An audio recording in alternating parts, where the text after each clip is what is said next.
You are listening to Transmigrating into the male supporting character's ex-wife on Galaxxy romance novel, where a transmigrator wakes up in the body of a discarded ex-wife. Ruan Jiu Jiu, once a cannon fodder in the novel, now opens her eyes in a world she doesn't recognize. Divorce papers are already on the table, but will she stay silent and endure, or fight to never be abandoned again? A tale of power, defiance, and a love both subtle and fierce begins right now. If you enjoyed this, don't forget to like, share, subscribe, and hit the bell so you won't miss what's next. Let's dive in. Ruan Jiu Jiu recently became addicted to cart. In the name of learning how to park, she played so much she forgot to eat and sleep. On weekends, she woke up early to start grinding quests, and by the afternoon she was still playing and hadn't gotten out of bed. You could say that she was extremely dedicated to her work.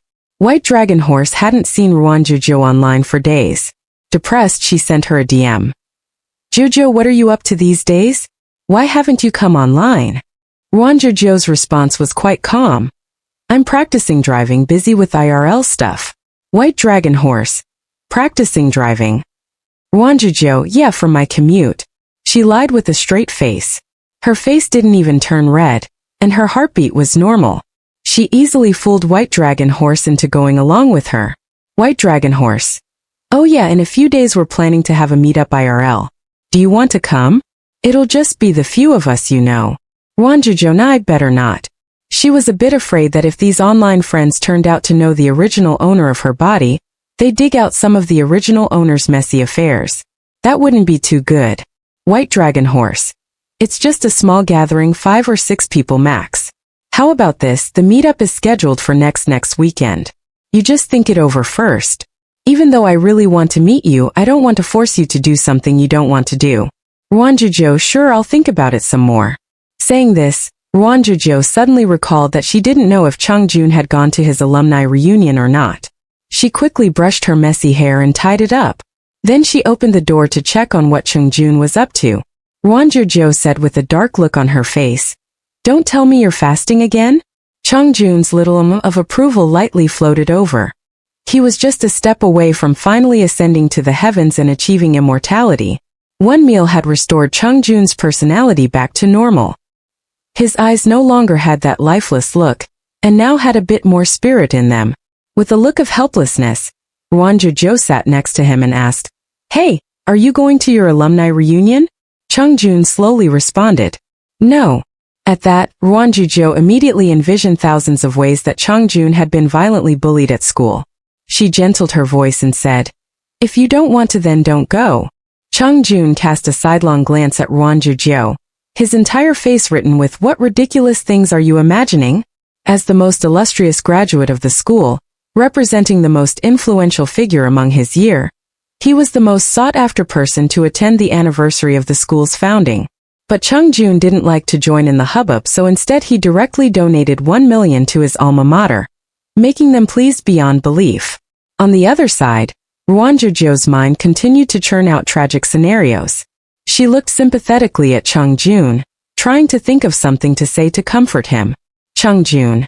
"My goosebumps are about to appear." Ruan Jiu Jiu. As expected, she shouldn't think too much of this bastard. Lately, to allow Chungjun to go to the office these few days, Tunan Armstronged Ruan Jiu Jiu into taking a vacation. Well, it wasn't really a vacation, but it was more like preparing slides at home. In a few days, she would attend a work conference. With her gone, Tunan and the others finally welcomed their boss, who they hadn't seen in ages. Tunan and Jiaofan breathed a sigh of relief. It was like they were finally free. They circled Chungjun like a few chirpy birds. "Boss, you finally came. I missed you so much." Chungjun shot a glance at his disgusting employee, and that look finally made Tunan stop his revolting behavior. He obediently sat on one side, waiting for Chungjun to start the meeting. Jiaofan rubbed his temples and said with a doubtful look on his face, "Boss, I kind of don't get it. Why can't we let sister-in-law find out you're here?"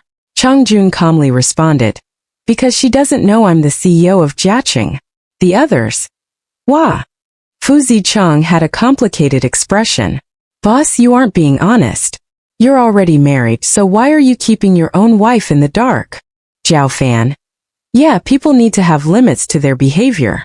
Tunan. "Boss, I really didn't expect you to be like this." Faced with a group of people criticizing him one after the other, Chung Jun calmly continued and turned on his laptop.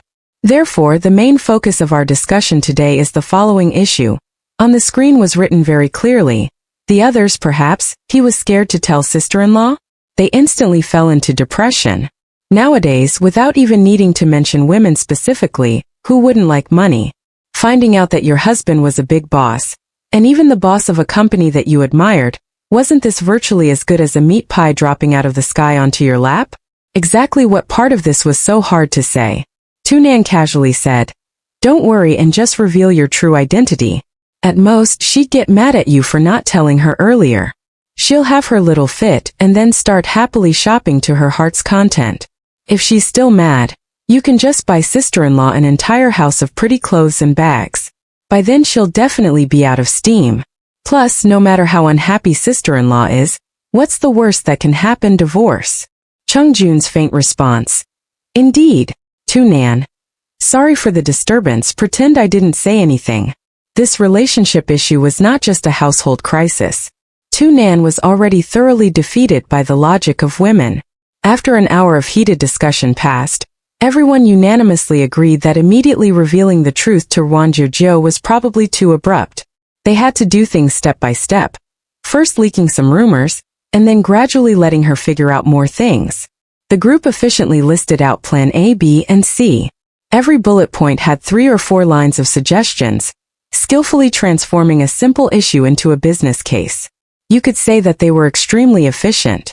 Just then someone knocked on the door. "Tunan. Enter." The door was slowly pushed open and a figure walked in. Shockingly, it was the originally supposed to be at home Ruan Jiu Jiu. She held a design file in her hand, her steps brisk. Then instantly Ruan Jiu Jiu stopped in shock. She stared blankly at a group of people sitting in the office around Chung Jun. The top of the laptop was pushed wide open, but before Ruan Jiu Jiu had time to make out what was written on it, it was slammed shut. A deathly still conference room. "Sister-in-law, how'd you get here?" Tunan blabbed without caution, letting out her true address. Immediately, he slapped a hand over his mouth. "Sorry, I take back what I said." At that, the others who were just talking animatedly were immediately struck dumb. Apparently pretending they didn't know what was going on, they dropped their heads, too scared to meet Ruan Jiu Jiu's eye. Only Chung Jun was very calm. Extremely calm. So calm he forgot what to say. How come Chung Jun's here? Ruan Jiu Jiu felt even more stupid. "Am I disturbing your meeting?" With a hand pressing the top of the laptop closed, Chung Jun said, "We're just casually going over an issue with my work." Ruan Jiu Jiu. "But why are you sitting at the head of the table where the boss sits?" Chung Jun. The other people were even more frightened. If Ruan Jiu Jiu continued her line of questioning, everything would be for naught. Their agreed-upon detailed business case was useless now. Their agreed-upon plan to slowly reveal the truth step by step was now thrown out the window. "Sister-in-law, our boss said to hide things from you. I beg of you, please resolve your relationship problems yourselves." Yeah, it's best that we don't stay here any longer." Ruan Jiu Jiu. Wait. What do you mean? Don't run away." As her words fell, those people scampered away without a shadow to be seen. They left her and Chung Jun alone in the conference room. It was quiet and awkward. Ruan Jiu Jiu wasn't an idiot. She long had suspicions about how warm and cordial Tunan and the others were to her. Now she could finally connect the dots. The doubts she had towards Chung Jun's indefinite location and the close familiarity with which he interacted with Tunan and the others finally had an explanation. Ruan Jiu Jiu let out a long breath of air. "So that's how it is, I just knew. No matter how impressive, you were only an already retired big-name sports player. So why would all these top bosses treat you so kindly and respectfully? No wonder you guys took care of me so much." Chung Jun remained silent. "You're actually Jiaqing CEO?" Even Ruan Jiu Jiu herself found it a little hard to believe. Where could you find a big company CEO that lived in such a shabby old house, leisurely living their days as a in such obscurity? Ruan Jiu Jiu was a little dazed. Her reason told her that this was a logical decision, but she was a little unable to accept it in her heart. Chung Jun stood up and walked to face her. I don't need you to be responsible for any business or household matters. I only need you to do the work you like. Just spend money to your heart's desire. Ruan Jiu Jiu was a bit startled. You're gonna support me? Chungjun. Ruan Jiu Jiu, sorry, but he sounded too much like one of those overbearing CEOs just then. Ruan Jiu Jiu's mind was jumbled. She stumbled back and said, let me cool down for a bit. Only originally, she just wanted to be a happy little rich lady. Now that she had money, Ruan Jiu Jiu suddenly realized that from the very start, Chungjun was never at her level. He was Jiaqing's CEO, and was once the heir to Chung Corporation. As for herself, Ruan Jiu Jiu sighed. I think it's best that we... He lowered his head and suddenly grabbed Ruan Jiu Jiu. He was like a beggar that had nothing. His voice was low. Don't go. Chungjun lowered his eyelids, and his expression wasn't clear. His voice was very low, the sound almost a whisper. When he had pulled Ruan Jiu Jiu, he only tugged slightly on a corner of her clothes.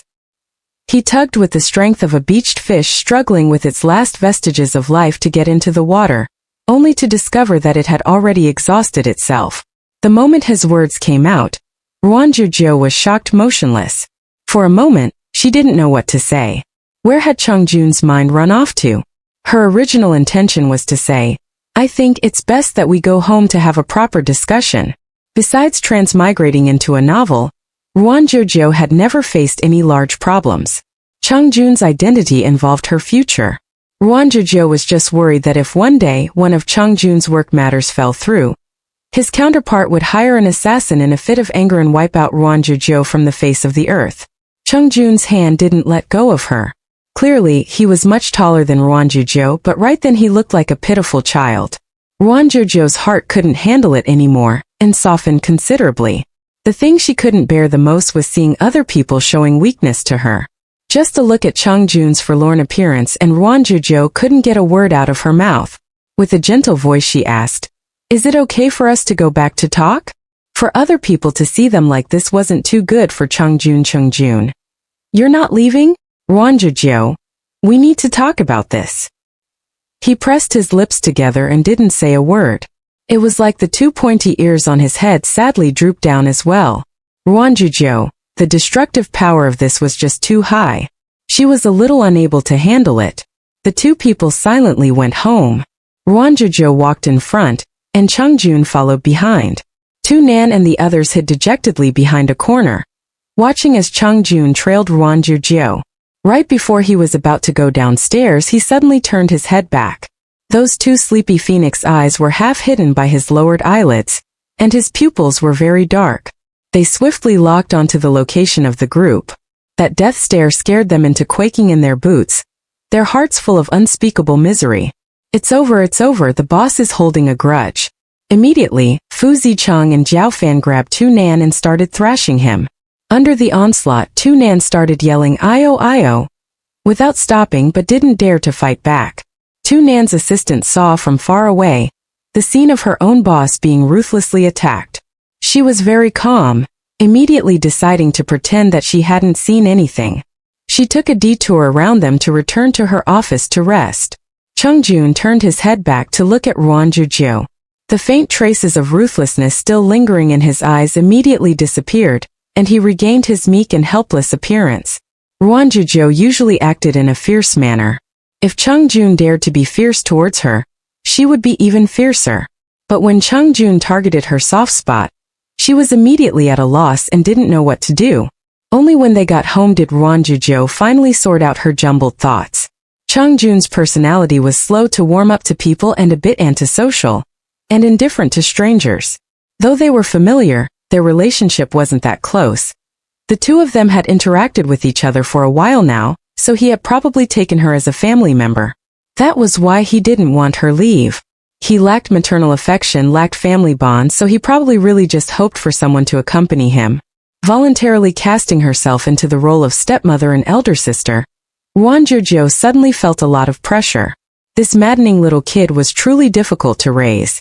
The two of them sat on the sofa. Ruan Jiu Jiu took out the divorce agreement from before and said seriously, "Then I'll just sign my name on this contract. If any problems come up, I can leave at any time." The shares mentioned in the agreement are worthless now, and I don't need money anyway. If you're worried that I'm extorting you out of anything, you can write up a new contract. Chung Jun remained silent. Since you're not saying anything, I'll take your silence as agreement? Ruan Jiu Jiu straightforwardly signed her name on the contract. A few months ago, he found someone to write up the contract, in order to make her leave. Now, a few months later she signed her name on it, but this wasn't actually the result he wanted. Ruan Jiu Jiu finished signing and flapped the papers a bit to help the ink dry. Little did she know, the man in front of her was already thinking of ways to make this divorce agreement disappear. Oh yeah, there's still a line that needs to be signed. You also need to put your signature and thumbprint on it. This was all what Ruan Jiu Jiu had thought out on the way back. The terms of the agreement were roughly, the husband and wife pair both didn't have any genuine feelings for each other, so if any party brought up divorce, the other party had to agree and could not back out. Ruan Jiu Jiu handed the pen over to Chung Jun. You sign. Chung Jun. Sitting next to him, Ruan Jiu Jiu continued to embellish. The two of us aren't that old, it won't be too hard to find someone new. Neither of us will get in the other's way. Someone new. For the first time, CEO Chung realized the magnitude of his martial crisis. The bright green hat on his head was practically lush enough to plant the seeds of an entire prairie, making him worried sick. Once the two copies of the agreement were put away, Ruan Jiu Jiu decided, as Chung Jun told her, she would be an easygoing, happy little rich madam. Being a dependent felt pretty nice. Ruan Jiu Jiu's mood was very good. The feeling of finally grabbing onto the winds of success made her whole face beam in a smile. She patted Chung Jun's shoulder and said, Relax, I'll stay here. Wherever the money was, that's where she'd be. Chung Jun. That's great. Ruan Jiu Jiu. It can't be helped that I'm such a kind-hearted, enchanting suit. Finally, I don't have to worry about going back to eating instant noodles. Chung Jun unhurriedly continued. Ruan Jiu Jiu. Cute my ass. Ruan Jiu Jiu fiercely glared at him. Chung Jun had an innocent expression on his face. What's for dinner? Ruan Jiu Jiu laughed coldly. Instant noodles. The next day, Chung Jun gave Ruan Jiu Jiu a card. When Ruan Jiu Jiu received it, she was shocked. Could this be the rumored credit card that overbearing CEOs used? The Black Amex. Wow. Wow. Ruan Jiu Jiu sighed in admiration and looked the card over multiple times. Is this for me? Chung Jun said. Spend as much as you want. Ruan Jiu Jiu's face turned red. Say that again. Chung Jun had an "Are you crazy" expression as he looked sideways at her. Ruan Jiu Jiu continued with a red face. God, when guys say that line, it's just too cool. Even if it was a guy like Chung Jun. Chung Jun. Though he said she could swipe to her heart's delight, Ruan Jiu Jiu didn't have anything she wanted to buy. Other than paying for everyday food expenses and buying a few nice-looking clothes, which wasn't even enough to hit the minimum spend on the card. With that, the couple resolved their problem. Chung Jun could finally go to work like normal, and Ruan Jiu Jiu finally discovered the benefits of going to the office with him. That was getting a ride. Chung Jun had a chauffeur. Ruan Jiu Jiu was shocked. She thought Chung Jun didn't drive because he didn't have a license. But who knew it was because he was too lazy to drive. To avoid arousing suspicion, every time they were a few hundred meters away from the office, Ruan Jiu Jiu would get off the car. Even if the employees didn't recognize Chung Jun, she didn't know why, but she always had a guilty conscience. When she got to the office, Tu Nan and the others were chuckling as if nothing were the matter. Ruan Jiu Jiu still had one doubt in her mind. Expressionless, she pointed at Tu Nan. Are you Southern Black Sesame? Tu Nan. Herc. And you are Master Kang's sexy instant noodles? Fu Zicheng coughed. And you? It's good, but it ain't no dumpling. Jiao Fan was so scared he shivered pitifully. He barely eked out. Sorry dumpling-in-law, I was wrong. No, ba. I mean sister-in-law. God. I should just go commit seppuku. Mr. Yakult was currently calmly sipping on Yakult, as if he was just a bystander. Ruan Jiu Jiu put her hands on her hips and angrily glared. The guys were like eggplants frosted over, half-wilted. Didn't they resolve their marital issues? Why then did they still end up suffering? Tu Nan silently suppressed his tears. His vacation had disappeared with the wind. His end-of-year bonus was probably also a goner. On this side, the identity reveal caused a huge ruckus. On the other side, the actual female lead Su Baiying had encountered the biggest crisis she'd experienced since her rebirth. Ever since the fight with Guyu last time, she'd call and he wouldn't pick up, and she'd visit and he wouldn't be there. She didn't know where he had gone. Their families were asking what happened between the two of them, and why their wedding date still hadn't been settled. Su Baiying was under huge pressure and almost collapsed under it. Just at this time, she received the news that Guyu entered Jiaqing's recruitment tournament once again. Moreover, he did pretty well. The blood flowed backwards in her veins and her hands and feet froze. Her head seemed to buzz. It was like she had lost a winning lottery ticket that she originally held in her hand, staring blankly as the prize vanished without a trace. She never thought that within a few days' time, Guyu could pull himself together again and compete. Only Su Baiying had no way of getting in touch with him, so she contacted his parents. In a pitiful manner, she said that the two were fighting, and that no matter what she said, Guyu would ignore her. Finally, after so much effort, she finally got in touch with him. Su Baiying quickly went to visit and apologize. She wanted to go in, but was coldly blocked at the entrance by Guyu. Guyu spoke. "It's over for us." Su Baiying gritted her teeth. "I can't accept that." Guyu stared at her panicking, sorry-looking appearance. The pure and simple young girl of his memories seemed to have left along with the passing of time. He didn't know when she had grown up, and he also didn't know when she had become this complicated. Guyu lightly sighed. Finally, he said in a gentle voice, "Leave Baiying. Don't come again." There had never been anything between the two of them from the start. Still, Su Baiying wasn't willing to let go. She stared at Guyu with tears brimming in her eyes. "You gidge, I just blabbed my mouth stupidly, don't take what I said to heart. We've known each other for so many years now, you know what kind of person I am, right?" Guyu knitted his brows. "People always change." Su Baiying's little face paled. "What do you mean? Are you saying I've changed?" Guyu sighed again. "Go back." Guyu changed so quickly, making it impossible for Su Baiying to believe him no matter how hard she tried. She suddenly thought, could it be that Guyu's wife from their last lives had appeared? Su Baiying's chest heaved as she gasped for breath. Her voice trembled as she asked, "Did you fall in love with someone?" At that, even Guyu was stupefied for a moment. Guyu pressed his lips together. In his mind appeared the shadow of a beautiful woman that was out of his reach. Maybe. This was like a bolt from the blue for Su Baiying. In a flash, she burst into tears and turned to run away. Guyu's gaze remained on her retreating figure, but in the end, he didn't chase after her. Ruan Jiu Jiu sneezed. Weird, who was talking about her? The divorce agreement was only signed, but it still hadn't been notarized.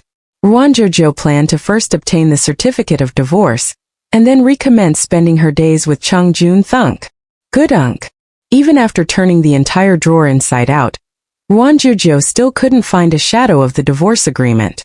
Finally, at the very bottom she found it and then noticed the area for their signatures was now a big, gaping hole. Ruan Jiu Jiu immediately gave Chung Jun a call. He didn't pick up.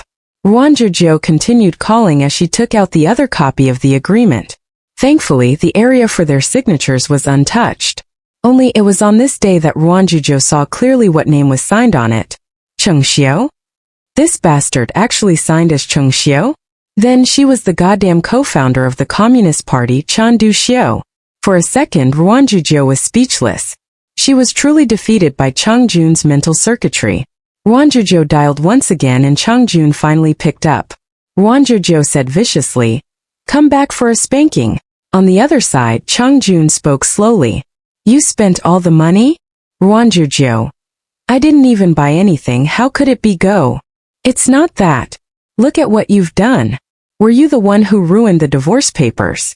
Chung Jun spoke very innocently. "How could that be? It was probably some squirrels." Ruan Jiu Jiu. "It was definitely a colossal squirrel by the name of Chung Jun." Ruan Jiu Jiu spoke coldly. "Where are you? I'll come find you." Chung Jun suspiciously grew silent.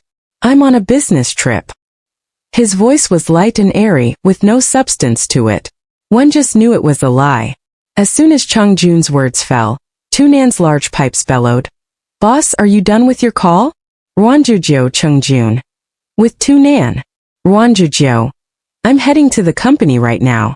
Wait for me. That day she practically seemed possessed and forgot what happened. Ruan Jiu Jiu was currently depressed. She couldn't understand Chung Jun's actions. Ruan Jiu Jiu hung up, got changed and went to find him. The office wasn't very far and Ruan Jiu Jiu soon arrived. There was no work today and Mr. Meng took a day off, so Ruan Jiu Jiu also took the day off. Who knew that this would happen? Her pace quickened and her heels made a clicking sound. As she turned the corner, she nearly bumped into someone. She just saw black. Thankfully the other person reacted fast and steadily grabbed a hold of her arm. Sorry. Ruan Jiu Jiu looked up frightfully yet saw Guyu. She was a bit shocked. Guyu? Why are you here? Guyu gave a slight smile. I have to take care of some business. Are you here for work? Ruan Jiu Jiu nodded. I have to take care of some business too. Guyu. Then let's go together? Okay. Due to last time's awkward situation, Ruan Jiu Jiu didn't take the initiative to ask about his situation, in case he had the wrong idea. The two's pace quickened. Guyu knowingly kept his distance and spoke with propriety. After chatting about recent developments, Ruan Jiu Jiu saw that he was in a good mood, and was happy for him. Soon Guyu and Su Baiying would get married. Su Baiying would soon live a beautiful life. Ruan Jiu Jiu was currently following Guyu up the staircase when Chung Jun came out of the office. Ruan Jiu Jiu had her face turned towards Guyu as they were chatting, and she had a smile on her face. Suddenly, Chung Jun's shadow appeared. She was so frightened she jumped a few inches and almost sprained her foot. Careful! Guyu supported Ruan Jiu Jiu. She pulled herself upright in fright and let out a sigh. The bag she was carrying had fell to the ground and its contents were scattered everywhere. Other than her phone and her makeup sundries, 2 documents fell out. The words divorce agreement were written across the page. Guyu terrifyingly looked at the agreement, and then looked at Ruan Jiu Jiu. Sorry. Ruan Jiu Jiu quickly picked it up and crudely stuffed it into her bag. Guyu looked up and saw Chung Jun standing there with a hand in his pocket. Chung Jun took a few quick strides down the steps, brushed past him, and helped Ruan Jiu Jiu up. He tenderly asked, Are you okay? In a huff, Ruan Jiu Jiu gave him a light whack of the fist. Her action was a little intimate. It's all your fault for appearing like a ghost. Let's go. Ruan Jiu Jiu told Guyu to take care and then was dragged down the stairs by Chung Jun. Guyu watched as the two left, and all he could think of was the divorce agreement. For a moment he forgot why he had come. Ruan Jiu Jiu and Chung Jun exited the office and went out on the streets. She lost the smiling expression she had when she was talking with Guyu. Now she bore a stern face as if someone owed her money. The two walked to a coffee shop with tacit understanding. They sat and ordered a table of appetizers. Only after the onion rings, popcorn chicken, taro cake rolls, French fries, and beverages arrived did they begin their talks. Ruan Jiu Jiu asked, Why did you ruin the divorce papers? Chung Jun slowly replied, Why do you want to divorce? Ruan Jiu Jiu was a bit dumbstruck. What do you mean? Do you have someone you like right now? No. Do you like your current lifestyle? Yes. So why don't you divorce when your decision has changed? Ruan Jiu Jiu was taken aback by his words. She felt like his words had a bit of reasoning. She sank into her thought and carefully thought about the reasoning. After thinking about it, there didn't seem to be anything wrong. Ruan Jiu Jiu felt even more depressed. The cause being, she was actually persuaded by Chung Jun. She gloomily ate French fries and retorted, There'll be someone new. Chung Jun. Yup. Thus, in less than 3 minutes Ruan Jiu Jiu totally forgot the issue of why Chung Jun wanted to destroy the agreement. That night, their department arranged a group dinner. Mr. Meng didn't show up, but Ruan Jiu Jiu couldn't dodge it. Even though she could make use of Tunan to refuse, Ruan Jiu Jiu ended up deciding to go in order to fit in better with her coworkers. Forming better connections with coworkers was a good thing. After so many days at the company, she had actually only hung out with Mr. Meng, Tunan and the others. She still wasn't familiar with the other employees. When Ruan Jiu Jiu entered the private room at the restaurant, a few youngsters started to get rowdy. Yo, the big beauty has finally showed up today. There were some people who didn't really accept her. It was because even if the game was in development, they couldn't really see Ruan Jiu Jiu's true ability and naturally thought of her as a paratrooper, an outsider brought in by management. Ruan Jiu Jiu politely sat with the women. There were only of them sitting scattered on one side, each with a different expression. Ruan Jiu Jiu felt a little like this was the red wedding. Ruan Jiu Jiu said hello with a smile. Some of them directly snorted. Hypocrite. She didn't take it to heart and calmly took a seat. Everyone had already started to chat, so naturally there were those curious about Ruan Jiu Jiu's background and peppered her with questions. Ruan Jiu Jiu just said that she was married, and a few of the male employees immediately took a blow and sadly turned tail. As they chatted, the dishes arrived. Ruan Jiu Jiu focused on eating, and immediately heard a few women sniggering on the side. Look at her like that, what a bumpkin. That's so true, like she's never seen a banquet before. Ruan Jiu Jiu, who had been eating, immediately turned her head and stared at the women. When her peach blossom eyes weren't smiling, their outer edges tilted upwards and had a few extra hints of menace. The women were immediately terrified into shutting their mouths. In the next second, the menacing pair of peach blossom eyes transformed, curving into a smiling expression. Sorry, I let you guys see something funny. No, of course not, of course not. The women immediately shook their heads. Ruan Jiu Jiu's had a beautiful and charming face. One look and you knew not to trifle with her. The women promptly realized that Ruan Jiu Jiu wasn't the kind of person who was easy to bully, and immediately felt a little resentful. A woman sitting next to her said in a low voice, "Don't pay attention to them. They just like to gang up on people." Ruan Jiu Jiu smiled. Thanks. How could they eat without drinking wine? Red wine and white wine were placed in a circle, begging to be drunk. The guys in the division didn't find it right to ask the girls to drink. The only cheers they did was for Ruan Jiu Jiu. It also counted as welcoming her as a new employee.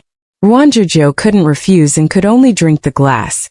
She was a lightweight drinker and could get drunk off of red wine. As expected, it wasn't too long before Ruan Jiu Jiu became a bit intoxicated. The gathering nearly concluded. A few guy co-workers were overly eager to personally escort her home. Though she was married, it was still good to get closer. When it came to pretty ladies, even getting a second glance would increase one's lifespan. Ruan Jiu Jiu was a bit drowsy. She held her head and squinted her eyes, sending a text to Chung Jun. "Come pick me up." She then sent her location. Meanwhile, her co-workers were all clamoring to send her home. Ruan Jiu Jiu walked out of the private room and rubbed the spot between her brows. She kept waving her hand, rejecting their offers. Just at this time, a figure came from the hallway and walked up. He walked very lackadaisically, yet had a very strong presence. The group of noisy co-workers quickly fell into silence. The noisy hallway soon became so quiet you could hear a pin drop. This man was, only in front of them, a figure blocked out the ceiling light, casting a long shadow. Ruan Jiu Jiu uncomfortably rubbed her eyes, then lifting her head, saw Chung Jun standing in front of her. With the light shining behind him, it was a bit difficult to see his expression clearly. It was only possible to see that his eyes were staring at Ruan Jiu Jiu. She suddenly went forward and enthusiastically hugged Chung Jun with both arms, and the ends of her words cutely dragged a bit, sugary sweet. "Jun Gij, you came." The co-workers next to them were dumbstruck. The muscles on Chung Jun's back were tensed tightly. He was as stiff as a block of wood. However, Ruan Jiu Jiu didn't notice at all. Her soft limbs wrapped around him like vines, tightly holding onto his body. In front of the whole crowd, she buried herself in Chung Jun's chest and rubbed against him like her bones all turned into cartilage. It was like she couldn't stand up on her own and insisted on sticking herself on Chung Jun. Her little face was bright red. Like the sky at sunset, a red glow hung on her delicate white cheeks. Her two peach blossom eyes were wet and glossy, and gleamed brightly enough to move any viewer's heart. One by one, the employees surrounding them started to quietly gossip with each other about who this handsome man was. Looking at things, he should probably be Ruan Jiu Jiu's husband. A handsome man and woman, they matched perfectly. Their relationship looked so good too, it really could make one feel jealous to death. Under their attentive gaze, Chung Jun lowered his head and, like he was trying to scrape off bubblegum, pulled Ruan Jiu Jiu off of him. Ruan Jiu Jiu felt a bit unwilling. She felt a bit dizzy right now, and didn't even know herself what she was thinking. She spread both arms wide open and just stood there like that.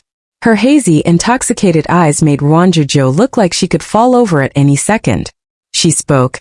"Carry me." "Chung Jun." The male employees in their surroundings truly admired Chung Jun's determination. If it were them, they didn't know how they could possibly endure after seeing a beauty act so cutely. Standing in their corners, the men all let out a sigh. In the next moment, Chung Jun did something that no one there could have expected. He suddenly crouched down, slung Ruan Jiu Jiu's waist over his shoulder, and stood back up. It practically looked like he was carrying a sack of rice. The drunk Ruan Jiu Jiu hung over his shoulder. He slowly let out a sigh, and tested her weight as if she was a slab of pork. "You're so heavy." The peanut gallery. Is this something a person could say out loud? The half-conscious Ruan Jiu Jiu, with her extremely sharp hearing, caught his remark. Using the palm of her hand, she slapped Chung Jun's shoulder. With the smack, Ruan Jiu Jiu fiercely said, "Let me down." Chung Jun ignored her resistance from start to finish. Hauling a sack of rice. No hauling Ruan Jiu Jiu, he left. The remaining group of people, who had been quietly eating popcorn the whole time, looked at each other in dismay. All the way back, Ruan Jiu Jiu made a huge fuss. While sitting in the taxi, she not only kicked her legs, she also twisted her body around. Chung Jun was already starting to think about whether he should find a riot control pitchfork from somewhere to keep Ruan Jiu Jiu in place, ensuring that she would stop causing such a huge disturbance. The taxi driver uncle didn't know whether to laugh or cry. "Your little girlfriend really knows how to kick up a fuss." Before Chung Jun could respond, a head suddenly popped up from behind the taxi driver's back. With her disheveled hair, she looked like a female ghost. Furiously she spat out, "We're married." The car tire suddenly swerved on the asphalt road, screeching loudly. The taxi driver was so terrified, cold sweat popped out on his face. "Please keep her in control." As the role of prison guard was unceremoniously dropped into Chung Jun's lap, the one in his arms, main offender Ruan Jiu Jiu, mumbled softly to herself. "Who is that? Why's he gotta be so mean?" Chung Jun silently covered her mouth. The taxi suddenly braked, attracting the attention of a police car in the vicinity. They drove up next to them, and the officer sitting shotgun immediately noticed the taxi driver driving with cold sweat all over his face. The man dressed in black who was sitting in the back seat had a lowered head, his hand covering up a woman's mouth. Lying on the seat, the woman struggled helplessly, her movements weak and feeble like she had been drugged. The police officer. Oh, this was just like the scene from where the police officer Duan Yihong discovered his target, Duan Chao. The officer's gaze immediately sharpened. Shocked and angry, he stabbed his finger towards the taxi driver in the driver's seat and roared, "Stop the car!" Actually daring to traffic women? That was truly appalling. The taxi driver immediately started panicking in fear. In this desperate moment, his mind was a mess, and instead of braking as he should have, he got confused. The car, which had been smoothly traveling at the speed of traffic, jumped forwards with a whoosh. The police officers immediately turned on their flashing lights and siren and yelled into a megaphone, "To the ones in front, don't you dare run!" Fortunately, Chung Jun hadn't lost his cool, and immediately directed the driver to stop. The car chase lasted for a few hundred meters, and finally stopped after they were surrounded by a circle of patrol cars. Lying in his arms, Ruan Jiu Jiu emerged from her sleep in a daze. "Are we home now?" Chung Jun. It seems that they got farther away the more they ran. The police officers made them hand over their identification cards. Thankfully, Chung Jun had his wallet on him and his ID was inside. The police officers made a huge number of calls, and after they had finally finished investigating, the two of them angrily said, "So this is what you couple like to do for fun?" Ruan Jiu Jiu, who didn't understand what was going on from start to end, leaned in a daze against Chung Jun, sleeping very comfortably. Chung Jun called his chauffeur to bring the two of them back home. As he did earlier, he carried Ruan Jiu Jiu like he was hauling a sack of rice. Ruan Jiu Jiu was in dreamland, and only felt that her head was hanging uncomfortably low, so her stomach felt a bit queasy. After finally being laid out in bed, she flipped her body over. She slept anxiously and her slender pair of legs kicked around, finally kicking her shoes off onto the ground. Curling into a ball, she started to take her coat off, and then once that was off, her sweater. Seeing that her pale white stomach was about to be revealed, Chung Jun moved even quicker than her and directly bundled Ruan Jiu Jiu up in a blanket. Both sides of the blanket were tucked securely, stiffly wrapping Ruan Jiu Jiu up into a mummy. Unable to get free, Ruan Jiu Jiu started whining with her eyes still closed. Jun Gij. I want water. As she said that, Ruan Jiu Jiu licked her bottom lip, revealing the soft and pink tip of her tongue. Chung Jun suddenly felt like he also needed to drink a cup of water. He stuck a straw into a cup of water. With her eyes half open, Ruan Jiu Jiu gulped a few times and drank half the cup, finally no longer shouting that she was thirsty. Chung Jun put down the cup of water and prepared to leave, but Ruan Jiu Jiu suddenly flipped over. She used all her strength to wiggle her body, looking just like a squirming silkworm. Then from the side of the bed, she tumbled off onto the ground along with the blanket, directly squashing Chung Jun under her. He supported himself with an elbow on the floor and groaned slightly. The blanket fell apart and Ruan Jiu Jiu's soft body pressed on top of him, her long hair scattered over his shoulders, neck and face. Each breath carried with it Ruan Jiu Jiu's unique fragrance. The two of them were buried among the soft folds of the blanket, as if they had snuggled together to sleep. Chung Jun didn't move a single muscle like he was a piece of stone. In his arms Ruan Jiu Jiu smiled sweetly, and in her daze called out Chung Gij again. This call sounded both tender and soft, like she was acting cute, and also like she was flirting with him. The expression on Chung Jun's face was very calm, but the scarlet tips of his ears sold him out. She lay on his chest and after sleeping for a few seconds, her hand suddenly moved up. Huh, where'd this drumbeat come from? Chung Jun calmly grabbed her hand. Sleep. But. Sleep. Oh. The light next to the side of the bed was on, and its warm light scattered over the two figures. From inside the blanket came the sound of Ruan Jiu Jiu's slow and measured breaths. Chung Jun lay on the floor with half his body upright. His elbow felt extremely painful where it had bumped the floor, but in a rare moment he still didn't move. He lightly let out a sigh, and then let out another sigh. Fast asleep, Ruan Jiu Jiu furrowed her brow. Strange, why was this drumbeat getting even faster? The next day Ruan Jiu Jiu woke with a start, sweating profusely. When she woke up, she immediately noticed that she was bundled up in the blanket, wrapped so tightly that she couldn't move. She hadn't even taken off her sweater or pants, so it was like she was roasting in an oven. The irritated Ruan Jiu Jiu's throat was parched, so she immediately snatched up the half cup of water placed at her bedside and drained it all with a gulp. Ruan Jiu Jiu changed into her pajamas and burst out her room full of energy, but unexpectedly bumped into Chung Jun coming out of the kitchen with a carton of milk. Ruan Jiu Jiu. Oh God. What's wrong with your eyes?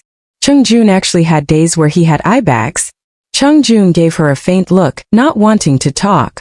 Ruan Jiu Jiu only remembered that she had drunk alcohol last night, and sent Chung Jun a text. She couldn't remember anything that happened after that. From how she woke up on her own bed, she was able to determine that Chung Jun definitely put in a lot of effort to bring her home. Ruan Jiu Jiu felt a bit guilty. Sorry, I wasn't too much trouble, was I? Even though Chung Jun didn't say anything, the look in his eyes told her that last night, she was very, very troublesome. Ruan Jiu Jiu was too ashamed to ask anything else. She guessed that she had thrown up on Chung Jun, so she felt that things might be even more awkward if she asked. In order to repay Chung Jun, Ruan Jiu Jiu freely accepted menu requests and expended all her effort on cooking up a huge feast. After eating and drinking his fill, Chung Jun lost the look of blame he had in his eyes when he looked at her. The two of them returned to their usual harmonious atmosphere. While resting after the meal, Ruan Jiu Jiu saw that Mr. Meng had sent her a text. I heard that you were carried home by your husband like a sack of rice? Snigger.jpg. Everyone in the department saw it all. Ruan Jiu Jiu. She silently ground her teeth and turned towards Chung Jun with a fake smile on her face. How did I get home yesterday? Without a shred of survival instincts, Chung Jun honestly responded, I carried you home. Ruan Jiu Jiu. On your back or on your shoulder? Chung Jun. I forgot. Ruan Jiu Jiu. You're beyond dead, really. White Dragon Horse's real name was Bai Long. The message she sent to Ruan Jiu Jiu was very cute, without a single trace of resemblance to the heroic and valiant manner she behaved in game. She excitedly said hello and told Ruan Jiu Jiu the time and location. There were many guild members who lived in the same city as them. Surprisingly, White Dragon Horse lived pretty close to Ruan Jiu Jiu, only a 30-minute drive away. This time it was a small-scale gathering of around 5 to 6 people. They were all people Ruan Jiu Jiu enjoyed playing with in-game, so only then did Ruan Jiu Jiu dare to let go of her worries and attend. They booked a spot at a restaurant with private rooms that was owned by Hoofs to the West's family. Hoofs to the West had a pretty good background. Both he and White Dragon Horse were from wealthy families. Offline, they were also sweethearts and always had matching IGNs no matter what game they played. The rest included Bumbledore, I'm Yiliang Chan, and What's Gone Can Never Come Back. Seeing their names, Ruan Jiu Jiu couldn't help but laugh. The weather outside was still very cold. Ruan Jiu Jiu casually wore a down jacket and jeans, wrapped a scarf around her neck, and put on a hat. Tightly bundled up, she walked out the door. By the time she showed up at the restaurant, the others had all already arrived and had already started to chat excitedly with each other. Ruan Jiu Jiu pushed open the door to the private room. When she took off her hat, the group of people who had been in the middle of a lively discussion were all dumbfounded. They all looked at each other, a bit too scared to say they knew the beauty standing in front of them. Even though she was barefaced without even lipstick, she was still so gorgeous that she didn't look like someone that could be native to their land. Ruan Jiu Jiu smiled. Hello, I'm Jiu Jiu Jiu. Damn! The only girl among them let out a yell. Haven't you hidden yourself too well? I'm shocked. Which family's fairy descended to Earth? The frozen atmosphere just now immediately began to warm up again. As they warmly called her name in greeting, they sounded just like clamoring bird nest, making Ruan Jiu Jiu unexpectedly speechless. One by one, the group of people introduced each other. What astonished Ruan Jiu Jiu was that Bumbledore was a young guy still in high school. Despite being so young, he acted in such a cool and dashing manner. The whole time, he wore a baseball hat on his head and sat with his arms crossed. A grinning man slung his arm over Bai Long and said, I'm her little puppy. Nah, you're an old mutt. Ruan Jiu Jiu didn't know whether to laugh or cry. Hoofs to the West. The man's smile was a bit embarrassed. Yep, that's me, Wei Tian. Ruan Jiu Jiu took a seat. Hoofs to the West, Eke Wei Tian laughed evilly. Where's the big pro? When he said that, the others all pricked up their ears. Yeah, what does he look like? Do you two live together? Are you guys already married? Chattering, their questions piled up into a massive mound. Ruan Jiu Jiu. He's just an ordinary person. Bai Long cut in. What's the difference between you and Lu Changdong, the CEO of JD.com, who couldn't recognize his own wife's beauty? Ruan Jiu Jiu, Bai Long continued. I really didn't expect you to be so pretty. If I knew Light Breeze Bai Ying wouldn't have anything left to be so smug about. Even going around spouting that she's pretty and all, what bullshit. Helpless, Ruan Jiu Jiu shook her head. Everyone has their unique strengths. There's no way to compare us. If I were reminiscence of the past, I would choose you. It's just a pity that you have an even bigger pro already. Now mentioning this, Bai Long lowered her voice and said in a strange tone. Did you hear they've broken up? Ruan Jiu Jiu. What? Who? Who else but reminiscence of the past and Light Breeze Bai Ying? Light Breeze Bai Ying's bestie was even complaining in a group chat that Rem was bewitched by some shameless vixen and left to fool around with her. Ruan Jiu Jiu usually couldn't be bothered to pay attention to other people's quarrels. But this matter truly astonished her. They broke up. This wasn't right. According to the plot, right now was when Guyu was on the verge of success. Immediately afterwards was his and Su Bai Ying's golden age and wedding. At such a critical time, how could the two split up? Then how would Guyu pull himself together? Ruan Jiu Jiu's entire mind was filled with question marks. It shouldn't be. Had Guyu's wife from the prior timeline appeared? Ruan Jiu Jiu was totally stupefied. Who knows? In any case, people will gossip about anything. Just look at how reminiscence of the past is doing in the competition. It's really a major event. If I were Light Breeze Bai Ying, I would probably be beyond regretful. Who let her get so complacent? On the side, Wei Tian added, Honeyboo, I'm right over here. You're not allowed to think about other guys. The others were disgusted to death. The group of people chattered enthusiastically. When the menu was delivered, Ruan Jiu Jiu ordered a dish for appearances and let the others order the remainder. Wei Tian said he was treating them this time. Ruan Jiu Jiu couldn't decline and could only accept. When the dishes were delivered, Wei Tian cordially reassured everyone. Eat, our family's chefs are unparalleled. Their ability to cook fish and meat are top class, give it a try. Ruan Jiu Jiu took up a pair of chopsticks, Suddenly, she thought of those eyes with their faint gaze. Even though she was originally hungry, she now lost her appetite. Ruan Jiu Jiu. She didn't move her chopsticks for a while. Bai Long lifted her head in bewilderment, only to see Ruan Jiu Jiu nervously glance at her surroundings, even checking the windows. Bai Long. What are you doing? Ruan Jiu Jiu. Nothing, just a little nervous. Even though she didn't mention anything to Cheng Jun, this shouldn't count as enjoying a feast by herself, right? Ruan Jiu Jiu was practically about to lose her marbles because of Cheng Jun.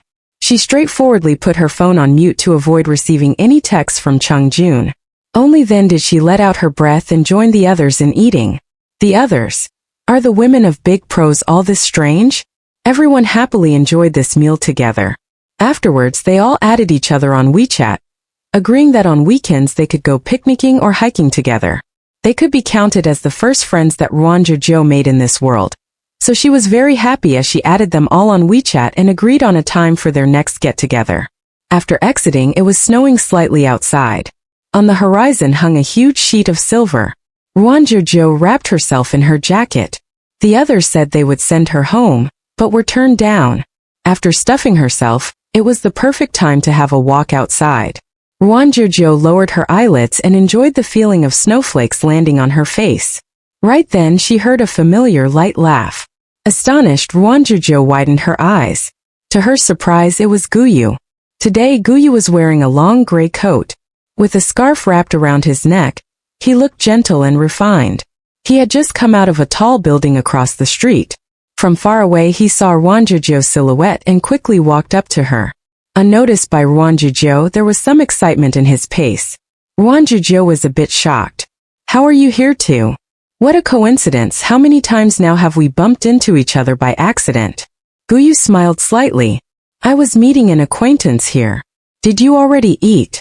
Ruan Jiu Jiu. I just finished, I was about to head home. Perfect, it just so happens that I drove here, I'll send you back. No need, no need. Guyu continued to insist. I'm pretty much halfway to working for Jiaqing, you should just let me send you home. In the future we'll all be co-workers.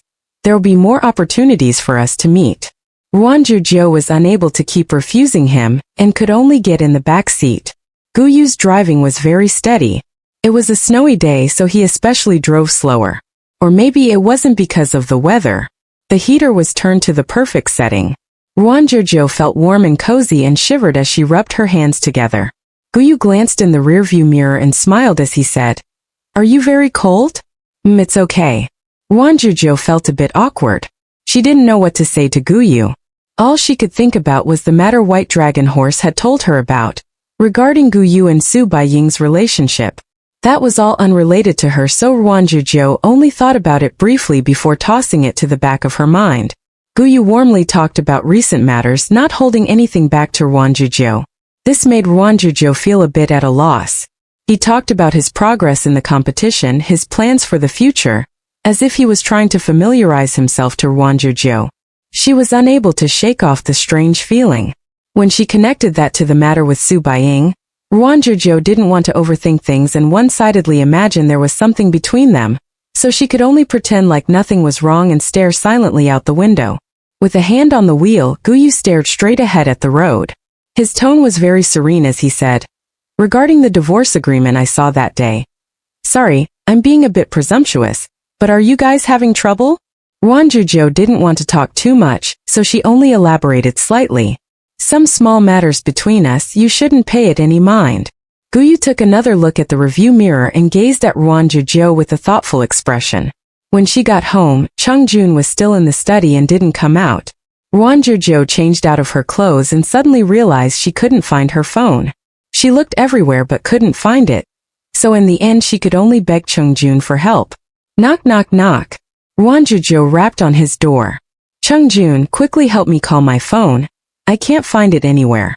Cheng Jun came out of his room and called her phone number. Nothing happened. Ruan Jiu Jiu felt a bit stupid. This was weird. She remembered that she turned her phone back from silent mode. Only Cheng Jun, who had been leaning against the door, suddenly straightened. His long and slender eyes lifted up to slowly glance at Ruan Jiu Jiu. His expression wasn't very good. Ruan Jiu Jiu didn't notice Cheng Jun's gaze. She was still looking all over the sofa and the bed, not having considered at all the possibility that her phone was lost outside the house. Strange, where did it go? Ruan Jiu Jiu rubbed the hair on her head, distress written across her entire face. Displayed on Chungjun's phone screen was a message from someone. Is this Jiu Jiu? This is Guyu, you left your phone in my car. It isn't convenient for me to pick up right now. Send me your address, I'll bring your phone over. Chungjun. Ruan Jiu Jiu was still looking everywhere for where her phone went. She didn't notice Chungjun's reaction at all. Now that she thought about it, these nights Ruan Jiu Jiu, half asleep, would occasionally hear some rustling noises. It couldn't be that they had really gotten a mice infestation? At that thought, Ruan Jiu Jiu immediately turned the flashlight on the phone on, in order to avoid bumping into something one shouldn't bump into in one of these dark corners. As she busied herself frantically, Chungjun's fingers rapidly typed on his screen. This is Chungjun Jiu Jiu's busy right now, so it isn't convenient for her to pick up. I'll send you the address. After about a minute, the other side responded, saying that he'd send it over in a bit. Ruan Jiu Jiu was half kneeling on the floor, her butt sticking in the air. Previously, after changing her phone, she'd left her old one at home. In case she couldn't find her phone anywhere, she could only scrape by with the old one. Holding her old phone, she used its flashlight to light up the floor under the sofa, checking if the phone had fallen through the crack in the middle of the sofa cushions. Chungjun, who was leaning at the door, had already thought up thousands of different interrogation methods. But before he could attempt one, Ruan Jiu Jiu suddenly stopped moving. She slowly sat back up and suddenly turned back her head, looking extremely aggravated. Chungjun? ? Expressionlessly, Ruan Jiu Jiu pulled out many different varieties of snacks from underneath the sofa. There were potato chips, ice cream, bugles, and want rice crackers. What they had in common was, they were all snacks that Ruan Jiu Jiu had banned from the house. The two of them stared at each other. Chungjun's righteousness suddenly dissipated. Ruan Jiu Jiu's angry glare. No wonder every time I come home you're always sitting on the sofa. What fasting? Is there anyone who fasts like you? Ruan Jiu Jiu thought back to Chungjun's daily look of lifelessly lying on the sofa. Did he even look hungry? Clearly it was a guilty expression. The most important point was he actually had the guts to carelessly throw the snack bags under the sofa. Chungjun. Actually, this is the work of mice. Ruan Jiu Jiu. You're still bullshitting? She glared at Chungjun. Why did you hide them here? Chungjun slowly responded. I forgot. His gaze drifted to the side as if he was lying. Ruan Jiu Jiu paused for a moment in silence and then said, It can't be that you wait for me to go to sleep before continuing to snack? The rustling noises at night. That sounded just like mice nibbling on wood. It was absolutely this bastard Chungjun taking advantage of the fact that she slept with earplugs and an eye mask on to finish the rest of his snacks. Ruan Jiu Jiu immediately felt complicated, and actually didn't know what to say. Chungjun glanced at his phone and with a lukewarm tone said, I'll go down to throw out the trash. Okay, remember to wear a coat. Even though she didn't know why Chungjun was suddenly going to take out the trash, Ruan Jiu Jiu encouraged any kind of exercise he did. When Chungjun went out he had a chauffeur, so she was truly worried about Chungjun not stretching his legs and constantly staying at home. Chungjun put on a puffer jacket over his clothes and went out the door. Ruan Jiu Jiu continued to look for her phone. After searching for another long while she suddenly realized, Chungjun hadn't taken anything with him when he left? What kind of trash was he throwing out himself? The weather was cold and dry, freezing people so cold that their joints creaked. Chungjun ambled down the stairs to an Audi car parked downstairs. Guyu, who he hadn't seen for a while, was leaning against the car with his arms crossed. He was deep in thought and hadn't noticed Chungjun approaching. When Chungjun's sneakers stepped on the ground, they made a pitter-patter noise. Guyu lifted his head and froze in shock for a moment, then smiled at Chungjun. It's you. Chungjun hummed in acknowledgement, clearly not wanting to waste time elaborating anything to him. Chungjun stretched out an arm, his palm out. Guyu immediately understood his meaning. From his pocket, Guyu took out a phone. Chungjun lightly picked it up, and in front of him deleted Guyu's texts. Guyu watched his movements, not putting up any resistance until Chungjun finished his series of actions and stuffed the phone into his own pocket. Looking at Chungjun he said, I saw the divorce agreement. Chang-jun slowly responded. It's already torn up. Guyu pursed his lip and said, Relax, I won't do anything out of line. Chang-jun took a glance at him and didn't say anything. As a man, I want to say something. If you remain so passive, there'll come a day when you get divorced. Guyu paused for a few seconds after saying that. He blinked his sepia-colored eyes, apparently lost in recollection of something, and then laughed self-deprecatingly. As a man, I also want to say, I'm very jealous of you. In the car, when Chang-jun was mentioned, Ruan Jiu Jiu clearly had a trace of protectiveness that she didn't even notice herself. Even if it wasn't out of love, there was indeed a bond tying the two of them together. Though it might be fragile, it wasn't necessarily something easily shaken. From beginning to end, Chang-jun didn't say anything. He looked completely indifferent. The moment Guyu finished speaking, he hummed again in a perfunctory response and then turned around and left with both hands in his pockets. Guyu spoke. I don't mind waiting a bit longer. With his feet on the stairs, Chang-jun didn't turn his head back. From Guyu's angle, he could only see him standing in place motionless. Chang-jun's measured voice echoed back. At your age, you're already going downhill. If you have the time, you might as well think about your plans for the future instead of wasting time you already don't have on a hopeless desire. Guyu. Such a calm poisoned tongue, it was really enough to wound him. Even though Chang-jun was only a few years older than him, he had already made a name for himself at such a young age and then afterwards transformed into a big boss.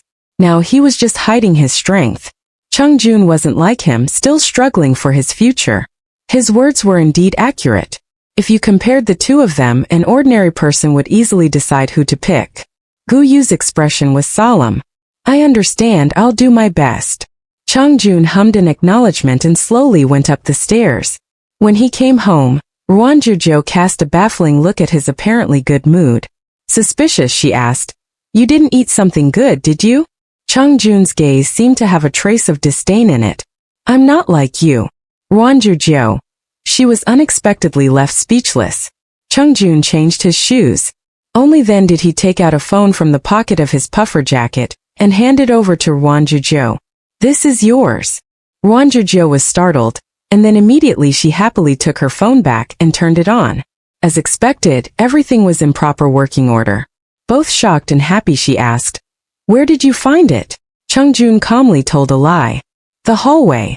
Ruan Jiu Jiu had long forgotten to ask Chang-jun what he was doing downstairs if not taking out the trash. She let out a sigh and said, Thank goodness it wasn't lost. I left a lot of creative ideas in the notes that I didn't have time to save on the cloud. Saying this, Ruan Jiu Jiu hurriedly moved all the important materials onto the cloud, in case it was really lost again. As Ruan Jiu Jiu was busying herself, Chang-jun returned to his study. He closed the door and then sat solemnly on his computer chair. He turned on his computer and stared at the screen in silence for a long time, before finally tapping out a few words. Shockingly, the words read, How to effectively and quickly woo a woman. The next day, Ruan Jiu Jiu went to work as usual. She took advantage of Chang-jun's chauffeur to hitch a ride and got off a few hundred meters away from the building. Unexpectedly, she was seen by a few people in her department. Thanks to the results of a dinner banquet, many employees knew that Ruan Jiu Jiu, this paratrooper recruited outside, might look wealthy but in reality couldn't even afford a car. She could only take a taxi to work every day, which was probably very difficult. After getting off work, Ruan Jiu Jiu received a few notifications from the group chat that she had been tagged. They were all messages saying that they could drop her off at home on the way back. Ruan Jiu Jiu. She quickly responded in the group chat. Thank you everyone for your thoughtfulness. I have a car that I can catch a ride in. Miss Fong in the group chat was one of those who had ridiculed Ruan Jiu Jiu that night at the dinner. Feigning good intentions, she said, it isn't safe to call a taxi this late. You're so pretty after all. Ruan Jiu Jiu. It's a private car. Everyone thought that she was forcibly trying to put on appearances. The company's private fleet only had a few cars. The fancy cars parked downstairs in the underground parking lot had already been clearly counted, so if there really was someone with a private reserved car, the company's employees would have long heard about it. Ruan Jiu Jiu's method of refusal looked exactly like she was trying to restore some face for herself. Unexpectedly, It made some of the men feel a bit protective of her. Such a beautiful woman wasn't properly cared for, so she was actually forced to catch a lift to go to work? This was practically a waste of natural resources. At night, after getting off work, Ruan Jiu Jiu had just messaged Chung Jun that she was on her way back when suddenly a few women with smiles beaming on their faces came over. They said that since they bumped into each other, why not just go to the parking lot as a group? From the bottom of her heart, Ruan Jiu Jiu genuinely did not want to walk with them. Chung Jun was classified as a confidential figure. On the few occasions that he went to the company, he always used the VIP passageways, and furthermore it was always when the employees were at work. There weren't many who knew Chung Jun's identity, and they were all upper-level senior executives. Everything was tightly kept under wraps. The reason why he was unwilling to reveal his identity was simple. Social niceties were too much trouble. He only wanted to do the things he enjoyed, and dealing with other people didn't count as one of them. When the employees were around, Chung Jun definitely wouldn't show up. The group of women kept dragging their feet, finding excuses not to leave.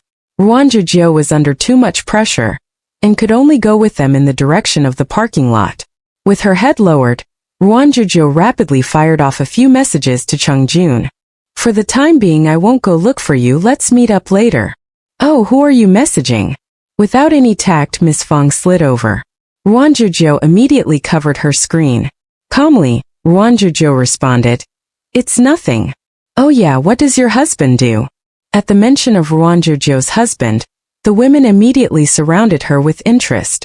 That day, Chung Jun had truly taken their breath away. The sight of him made them so dumbstruck that they even forgot to take a few photos. They only knew that he was Ruan Jiu Jiu's husband, and didn't have any other information about him. Ruan Jiu Jiu slightly furrowed her brows. "Nothing much, he's only an ordinary office worker." When she said it that way, none of the women believed her. In their hearts, they were all certain that Ruan Jiu Jiu was trying to hide away a treasure, and wasn't willing to tell them. Miss Fong winked.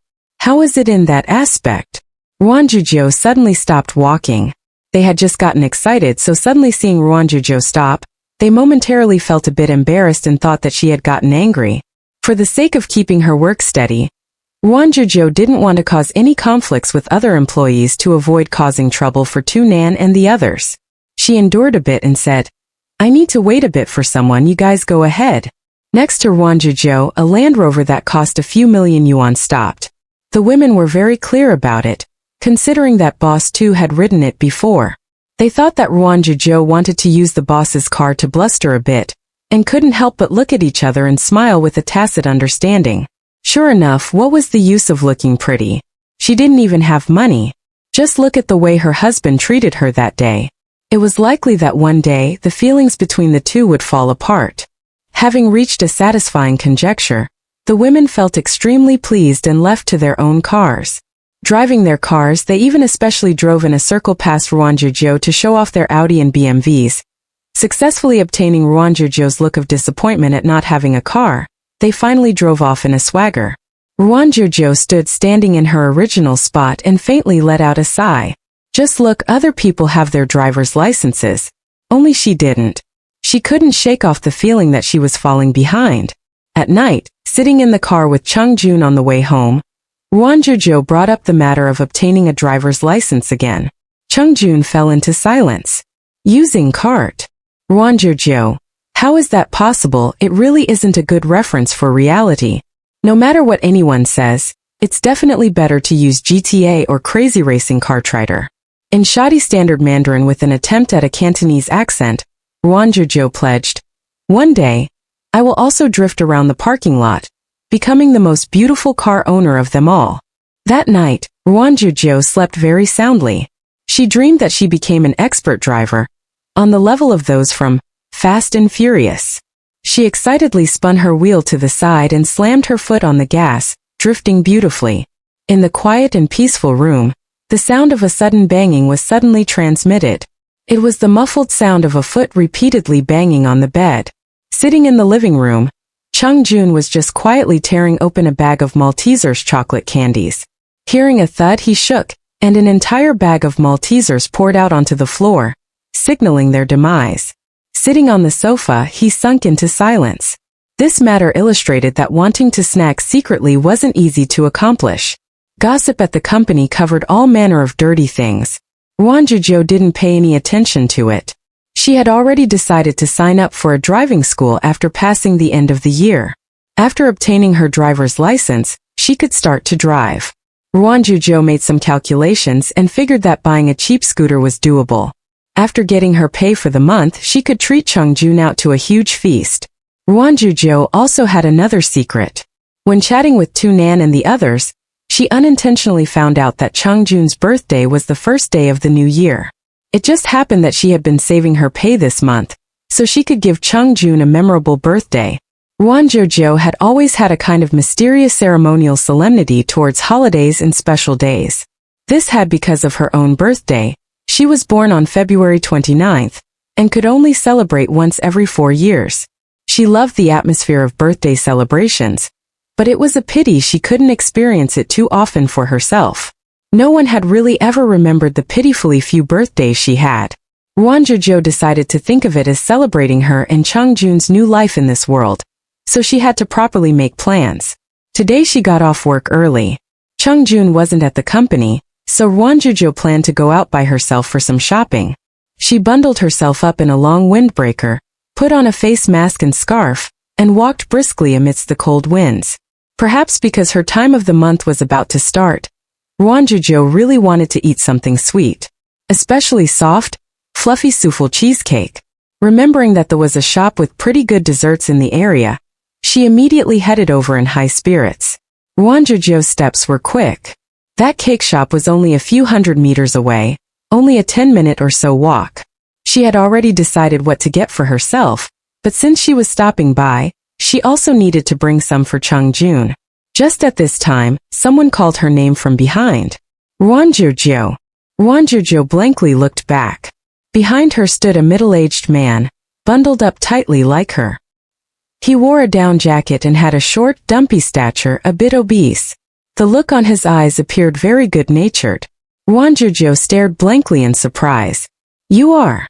The other smiled slightly and had a mysterious expression on his face. "I wanted to just have a little chat with you about things related to Jiaqing." Ruan Jiu Jiu. "What? If you want to talk business, you shouldn't come looking for me." No. The man waved his hand. "I'm from one of Jiaqing's competitors." Ruan Jiu Jiu. "Let's find somewhere to sit so we can talk. Are you interested in, say, a payout of 10 million? At that, Ruan Jiu Jiu was startled. On one hand, she was shocked that the other had that much money and could just casually throw out 10 million when he opened his mouth. On the other hand, there was actually someone stupid enough to run out and find the boss's wife to talk business? It looked like he was instigating something. This was practically stirring up trouble out of sheer boredom. Ruan Jiu Jiu took a glance at the time and confirmed it was still early, so she lightly responded, "Let's go, there's a dessert shop up ahead. The two of us can sit and chat." The man was called Lin Li. Right at the start, he clearly introduced his own identity. Ruan Jiu Jiu asked, "Are you from Ruifeng Corp?" "As expected, you know what's up." Lin Li gave a thumbs up in approval, thinking somewhat proudly that their company was truly on the rise. At the mention of Ruifeng, anyone would instantly think of their company. In reality, it was only because Ruan Jiu Jiu heard Tu Nan mention it before. This company often made games with gimmicks and the quality was inconsistent. They had an infamous history of plagiarism, and had even scammed other companies by making themselves out as victims. Their methods had earned them a terrible reputation. If you wanted to compare them to Jiaqing, there was still a large gap between them. Ruan Jiu Jiu calmly took a sip of her cappuccino. "Go ahead. I'll just lay things out honestly. 10 million for a few sketches, you know which ones I want. Jiaqing hasn't published any concept art yet, right? We just need some core character and environment designs. Nothing that's been published yet." A light bulb suddenly went off in Ruan Jiu Jiu's head. "You guys want to manufacture a plagiarism scandal for Jiaqing? Smart. If only they obtained the primary designs, they could publish things ahead of Jiaqing. Jiaqing had invested quite a lot of money into their new game, so if any issues cropped up, they would have a huge mess on their hands. In order to show our sincerity, we'll first pay you 3 million. The remainder we'll exchange for the goods. What do you think?" The other didn't wait for Ruan Jiu Jiu to consider things and added, Don't worry. If you're scared of facing pressure from your company, we'll get you a green card so you can comfortably live outside the country for a few years. A few years later, whether Jiaqing would still dominate, that wasn't certain. Ruan Jiu Jiu blinked and said, "Let me think about it a little more. I believe you are an intelligent person." Linli made an attempt at flattery. Ruan Jiu Jiu smiled mysteriously. "I think so too. Therefore she'd go back to discuss things. Who knows, maybe she could earn an extra few million. Oh yeah, why did you guys look for me? You aren't afraid I'll sell you out? Relax, we naturally have our own abilities." Linli put on an act that everything was securely in their hands. In reality, a few days prior, the vice president's mistress had mentioned that her close friend knew someone that worked at Jiaqing. That insider was a paratrooper, so she probably had some kind of unclear relationship with someone high up in the company. Hearing what his little sweetheart had to say, the vice president even forgot to take Viagra and immediately made her reach out to her friend. In private, they had a long discussion. The other went into a lot of detail, practically letting them match each feature up to the right person. The female informant, last name Sue, made one critical comment. The paratrooper named Ruan Jiu Jiu was extremely greedy, even marrying a husband she didn't love for money. But before she could obtain a divorce, her husband's family's company went bankrupt, so for the sake of obtaining a house, she could only endure. If you offered 10 million to a woman who had such a love for money, how could she not be tempted? For the sake of Ruan Jiu Jiu's greed, they made many preparations. Their goal was to obtain Jiaqing's design drafts. When a woman's hate was aroused, it was terrifying enough to scare people to death. If for the sake of money she could betray herself, then it was a given that she could betray her financial backer. Thinking of this, Linli cleared his throat. His chubby face looked like a roll of steamed bun dough. Seeing him, Ruan Jiu Jiu felt a bit amused. Let me be a bit bold and ask something presumptuous. Is your financial backer Jiaqing's boss?" His question left Ruan Jiu Jiu slightly stunned. Wheels turned in Ruan Jiu Jiu's head as she thought. Things apparently indeed were as he said. Her current financial backer was Cheng Jun. And wasn't Cheng Jun Jiaqing's top boss? Ruan Jiu Jiu solemnly nodded. "That's correct. But you can't let this get out. He doesn't like others to know." "Of course I understand." Linli made an okay sign with his hand. "I hope you can give it proper thought. With this much money you could buy a house, and after a few years I'm sure the price will rise quite a bit. Just look at how young you are, you can do anything you want. But with art, you'll easily injure your hands." Ruan Jiu Jiu nodded. "Relax, I'll definitely give it proper thought." "Meaning how to earn this money." Ruan Jiu Jiu's tone was firm and convincing. Her eyes were resolute. Linli assumed that she was already trying to probe out things on his side, and facing Ruan Jiu Jiu, lifted his cup of coffee to give a toast to their relationship as comrades, no, to their mutual benefits. With a gulp, Linli drained the cup to its last drop. His doughy steamed bun face immediately pinched into a knot. Damn, it was really bitter. He forgot to add sugar. Once the two of them had agreed to a friendly collaboration, Ruan Jiu Jiu made all kinds of guarantees as they walked off. She followed him with her gaze as he departed. This big bro had already arranged the time of their next meeting. After all, they were a bit tight on time.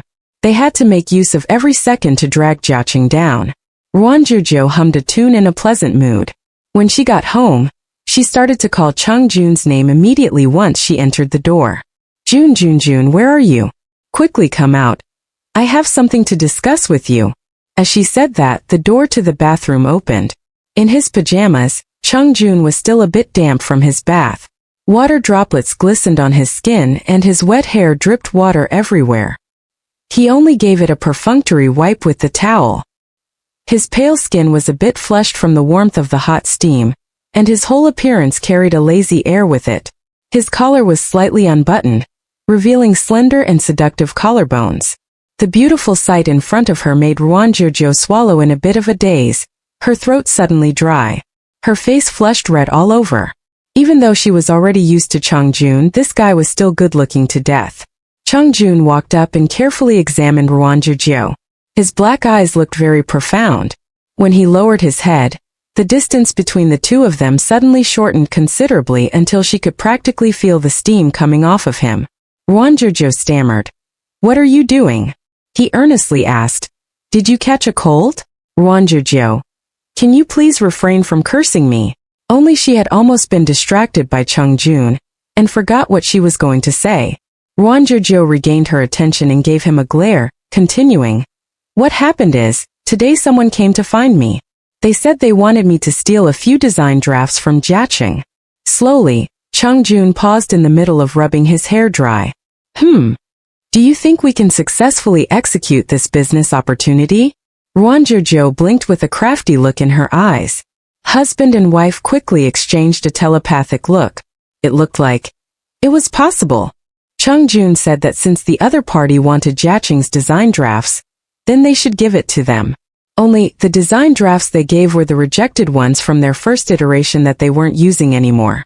Since someone had gone to the effort of delivering themselves to their front door in search of death, if they didn't make some money off of them, how could they live on with that on their conscience? After discussing things with Chung Jun, Ruan Jiu Jiu arranged a little meeting with Tu Nan and Mr. Meng. Mr. Meng decided which drafts to give them, and even evilly chose the few ones that he liked the least. After going through all the particulars of the plan, Ruan Jiu Jiu sent a message to Linli. "I've already gotten the goods. When should we meet?" Linli was beyond excited when he got that message. On the same day, he arranged to meet with Ruan Jiu Jiu at the same dessert shop as last time. He even urged Ruan Jiu Jiu to be more cautious, that she shouldn't let anyone from the company discover their meeting. Naturally, Ruan Jiu Jiu agreed. Today, as usual, the chilly winds were rustled through the streets. Ruan Jiu Jiu was so cold she shivered all over. Once she arrived at the dessert shop, she saw with a glance a chubby figure. As expected, it was Linli. Linli was in the middle of demolishing a mille-feuille crepe cake. Cream was stuck on his face, but he didn't notice. Ruan Jiu Jiu curved her lips and walked up, slightly smiling. The way she looked at Linli was as if she was looking at thick wad of cash. No matter how she looked at him, she found him adorable. Her smile widened. Even though Linli had gotten accustomed to seeing beauties in his line of business, he still felt a bit embarrassed at letting Ruan Jiu Jiu catch him in disarray. Especially when she smiled so beautifully at him. Linli immediately grabbed a napkin and wiped his mouth, inviting Ruan Jiu Jiu to take a seat. "You should order something." Ruan Jiu Jiu ordered a cup of pearl milk tea to warm her hands. Linli asked, "The drafts?" Ruan Jiu Jiu lifted an eyebrow. "Make sure to take good care of it. It wasn't easy for me to obtain. They spent half the day picking over them after all." Of course. Ruan Jiu Jiu placed a USB drive on the table and pushed it over to him. Linli immediately grabbed it and cautiously wiped it a few times before putting it into his black briefcase. Seeing his incomparably careful movements, Ruan Jiu Jiu felt it was a bit funny. Linli spoke. "For now we'll pay you 3 million. The rest needs to wait until our company moves on to the next step to consider." Ruan Jiu Jiu's eyelid twitched. For a split second, her expression actually looked identical to Chung Jun as her beautiful eyes slightly lifted. Even the tone of her voice was an exact copy of his slow and mild manner. "You guys aren't planning to violate the terms of the agreement, right?" "Definitely not." Being stared at by her like that, goosebumps immediately popped up all over Linli's body and he quickly waved his hands in denial. "Just in case the drafts we get are fake, wouldn't we just be eating a loss? So just wait for us to." "Sorry, I don't have patience for that. At most, I can only wait until your company publishes their game's concept art." Ruan Jiu Jiu folded her arms across her chest and crossed her legs. "Or you guys can decide to refuse. I've already made an audio recording of our discussion from last time. If you guys don't hand over the money, I'll expose this to Jiaqing. Who doesn't fight for their money? Wouldn't you say that's true?" Linli wiped away the cold sweat on his brow. "I need to go back to discuss this first." Ruan Jiu Jiu smiled insincerely. "I urge you guys to quickly think things through. From what I've heard, the release of Jiaqing's official announcement is only a few days away." The next day, at a certain golf course, standing to the side, Linli told the caddy to withdraw. With his head lowered, he reported Ruan Jiu Jiu's words to the vice president. The vice president squinted his eyes and smacked his lips before saying, "Then why aren't you speeding things up? Then the money? Give it to her first. When the time comes, we have many ways of making her cough it back up." He sneered. He needed to properly reward his little lover at home. Thinking of this, the vice president felt a bit excited. They said he didn't know how to manage the company, and that he only knew how to use his family's wealth to take down opponents. With this, wasn't he about to succeed? He had already thought it all out, down to how he should stand on stage at the celebration for his success that he planned to have, to narrate the accounts of his grand accomplishments. As for that woman, daring to threaten him, Nangong Aotian, that was practically bringing destruction upon yourself. Ruan Jiu Jiu received the money from Ruifang. The first transfer was 3 million, the second 7 million. In total it amounted to the agreed upon 10 million. This gave her an unreal feeling of happiness. As expected, the others were old hands at this and their methods were extremely well concealed. Ruan Jiu Jiu counted the number of zeros in her bank account balance, suddenly realizing that this must be the excitement that lottery winners felt. Heavens, making money was too easy.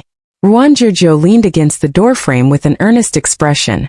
Looking at her phone, she told Chungjun, "Some people are fools yet have tons of money." Sure enough, this saying really isn't wrong. Chungjun was still occupied with eating breakfast. He dumped some oatmeal cereal into a bowl of milk. The cereal was roasted oatmeal with fruit, so it would make loud crunching noises when you ate it. While Ruan Jiu Jiu was distracted, with a crash he poured out an entire little hill of cereal. Hearing the sound, Ruan Jiu Jiu turned her head and discovered what Chungjun was up to. Stop! No matter how low-calorie it was, you couldn't eat that much of it. Somewhat disappointed, Chungjun halted his movements.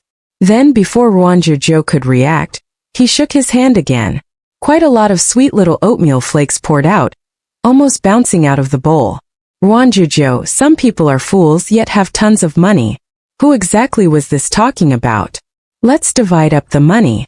Most of the effort was spent by the company, so how about I get 30% and you get 70%? If you think it's too little, the two of us can discuss further. Ruan Jiu Jiu pulled out the chair and sat down on the other side of the table. Her pair of beautiful peach blossom eyes were pretty enough to shock the viewer. They sparkled with the glimmer of wealth. Chungjun. Crunch crunch. Ruan Jiu Jiu. Is it too little? Then you get 80%, I get 20%. Chungjun. Crunch crunch. Ruan Jiu Jiu. Hello. Chungjun finally raised his head that was buried in the bowl of milk and cereal, and slowly said, "You can have all of it." Ruan Jiu Jiu was a bit stunned, then said, "Even though you're rich, I shouldn't get all of it." Chungjun continued, "You hold on to it first. When I have no money left, I'll come ask you for some." Ruan Jiu Jiu, that's nonsense. Married couples have joint assets. It doesn't matter who has it since it's all the same. His tone was very serene, and after saying that, buried his head back in the fruit cereal. Ruan Jiu Jiu wasn't able to sway him, so she could only scratch her head and say, "Okay, then I'll take it for the time being." She just hold on to this lump of money. She didn't have a use for it either, so leaving it in the bank to accrue interest wasn't too bad. As expected, Ruifang's movements were very quick. They managed to rush things through before Christmas by working tons of overtime, and officially released an announcement with the design concepts.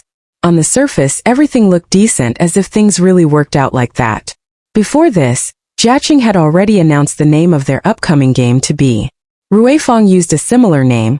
The other side had obviously purchased advertising to boost their announcement. A series of big verified influencers forwarded the post, their words of praise ridiculously exaggerated. They said that the game developers had invited an extremely good designer to work on the game, and that it would show a whole new style to everyone. The topic trended on Hot for an entire day with all kinds of chatter. Netizens who frequently played games were full of doubt towards Ruifang. After all, what kinds of dirty things hadn't they done before? But there were also quite a lot of people who eagerly awaited what kind of magical transformation the company could pull off. At the same time, a new topic began to be discussed through the internet. It said that Ruifang's new game bore resemblances to Jiaqing's, with both using a classical painting art style that made an impression of viewers. But if you really wanted to get down to the execution, Jiaqing's was still a bit better.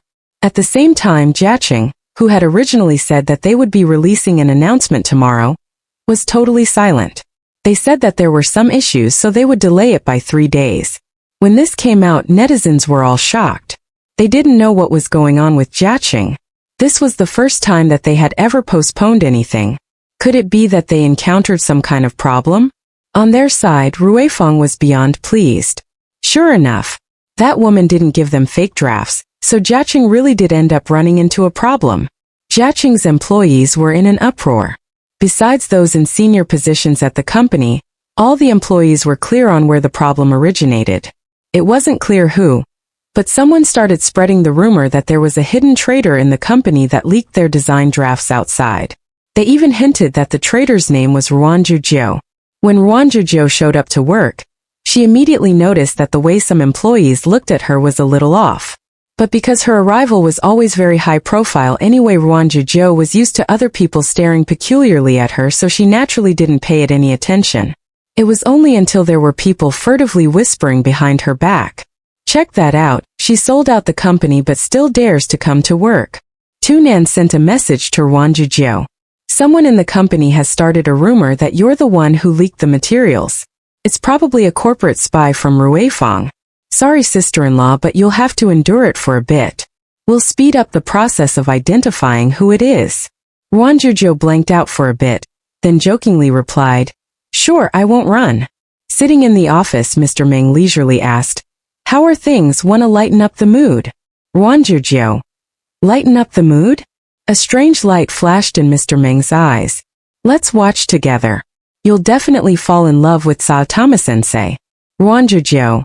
No thanks, I'm not interested in baldies. Just as she said that, she got a message from Lin Li. Why don't you return half of the money to us? We'll ensure you don't get caught by Jiaqing. Are you interested? Ruan Jiu Jiu straightforwardly blocked him. Are you deranged? You want her to return half of the money? The whole afternoon, Jiaqing's employees were in a tizzy. One by one, a series of people were called in for a private discussion. Everyone was clear that this was definitely related to the problem with the new game. If there really was a corporate spy, it would definitely be one of the worst possible things that could happen. But there were also people with their popcorn out ready to see something juicy, waiting for when Ruan Jiu Jiu's name would be called. But after only a few hours' time, Tunan caught the one who had spread the rumors. Fortunately, he had been extra careful, and using both the carrot and the stick, finally ferreted out Ruifeng's cannon fodder chess piece. The corporate spy was someone Ruan Jiu Jiu knew. To her surprise, it was Miss Feng from the design department. Miss Feng's performance had always been pretty good, but because she missed out on a promotion, she felt extremely let down and disappointed, so at some unclear time, she joined hands with Ruifeng. Prior to this, there had been a few small mishaps in Jiaqing's game concept creative design department, but luckily all of them were quickly smoothed over. Now, connecting the dots, it was clearly the work of Miss Feng. Under Tunan's interrogation, she stammeringly admitted everything. When she heard that Ruan Jiu Jiu had sold out the company, new hatred and old resentments quickly combined. She followed Ruifeng's directions to spread rumors in the break area. They had assumed that the company's main objective would be the main offender, who leaked the design drafts, aka Ruan Jiu Jiu. Who could have expected that the other side would instead start to look for the one who started the rumors? In front of Tunan's stern expression, Miss Feng lost control of herself and blurted out, How is this possible? It's definitely Ruan Jiu Jiu who leaked the company's materials. Why don't you guys investigate her? This isn't fair. The usual gentle smile was absent from Tunan's face. His brow furrowed tightly. One thing at a time. You'll have to assume responsibility for your actions, including the legal ramifications. And don't think about pulling strings to reappear in this industry again. Miss Feng, how were you foolish enough to get mixed up in this? Miss Feng's face paled in fear. I'm sorry, it was my mistake. I really didn't think it would be that serious. Please, I beg you to forgive me. I don't want to leave Jiaqing. Tunan was indifferent when faced with her pleading. Pack up your stuff and go back to your Ruifeng. There's no place for you here. Rooting out a corporate spy in the company on the side, Tunan let out a sigh of relief. If they had stuck to their original plans, Miss Feng would have been promoted and given a raise after this new game. She would have had access to much more classified information. But it wasn't clear how many other similar figures remained in the company. He really couldn't relax at all.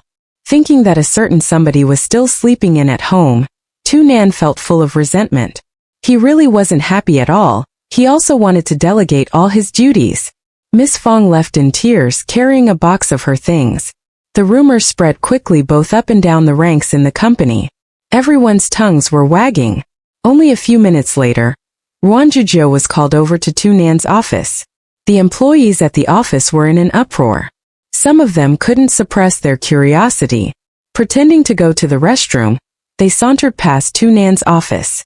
On the other side of the frosted glass, they were met with a shocking sight. Ruan Jiu Jiu, who should have been getting a scolding, sat on a chair as their confident and handsome boss Tu was unexpectedly the one bowing and scraping instead.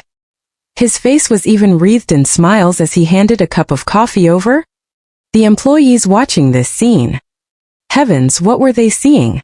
At the same time, Rui Feng's vice president still hadn't gotten any updates from Miss Fong. He only knew that Jiaqing was now carefully investigating for corporate spies, so that greedy woman was probably also in hot water. Standing in his office, he sneered with a golf club in hand. The skies have cooled. It's time for them to go bankrupt. On the internet, everywhere you went you'd find publicity for Rui Feng's new game. Putting so much effort at this critical time clearly showed that they wanted to steal the limelight from Jiaqing. Yet Jiaqing, who originally was supposed to release an announcement on their new game, only had radio silence. No one knew what kind of crisis had occurred. All sorts of gossip and news milled about, kicking up a buzz that boosted Jiaqing to trend as a hot topic for a few days. Sitting in the office, Tu Nan was nearly wanted to applaud. What a wonderful strategy! Even though the company didn't lack for money, being able to go viral for a few days straight without spending a cent, and not even having to worry about losing your audience was practically the best thing ever. Following Chung Jun's directions, he made a post on Weibo on the afternoon of the third day, saying he'd see everyone at 9 o'clock. Saturday night just happened to be the time when online traffic was at its peak. Once the post was published, it was rapidly forwarded by a crazy number of users. Everyone was waiting for the concept art of Jiaqing's new game. They wanted to see whether the rumors were really true, that Jiaqing had dawdled and didn't want to publish anything because their concepts were too close to Rui Feng's. In any case, it was impossible to change anything in only 3 days. Everyone was waiting expectantly for Jiaqing to make a fool of themselves. Contrary to expectations, Rui Feng fanned the flames by hypocritically saying that good concepts were all unique from one another. Jiaqing had always been widely known for its unique art style, so how could they have any overlaps with them? That was basically a theory that didn't hold water. Under these expectations, Jiaqing, who securely occupied the #1 trending spot, finally released the concept art and trailer at 9 p.m. on the dot. The moment the trailer video began, viewers were hit with the scene of a thick snowfall that covered the sky. A snowy country was enveloped in ice and snow without a single footprint. As a jackdaw flitted into the air with a rustle of its wings, the sound of a clear and cold flute suddenly rose. Its light and eerie tone made the listener tremble. Slowly flying through the blizzard of snow, the black jackdaw suddenly stopped in the air.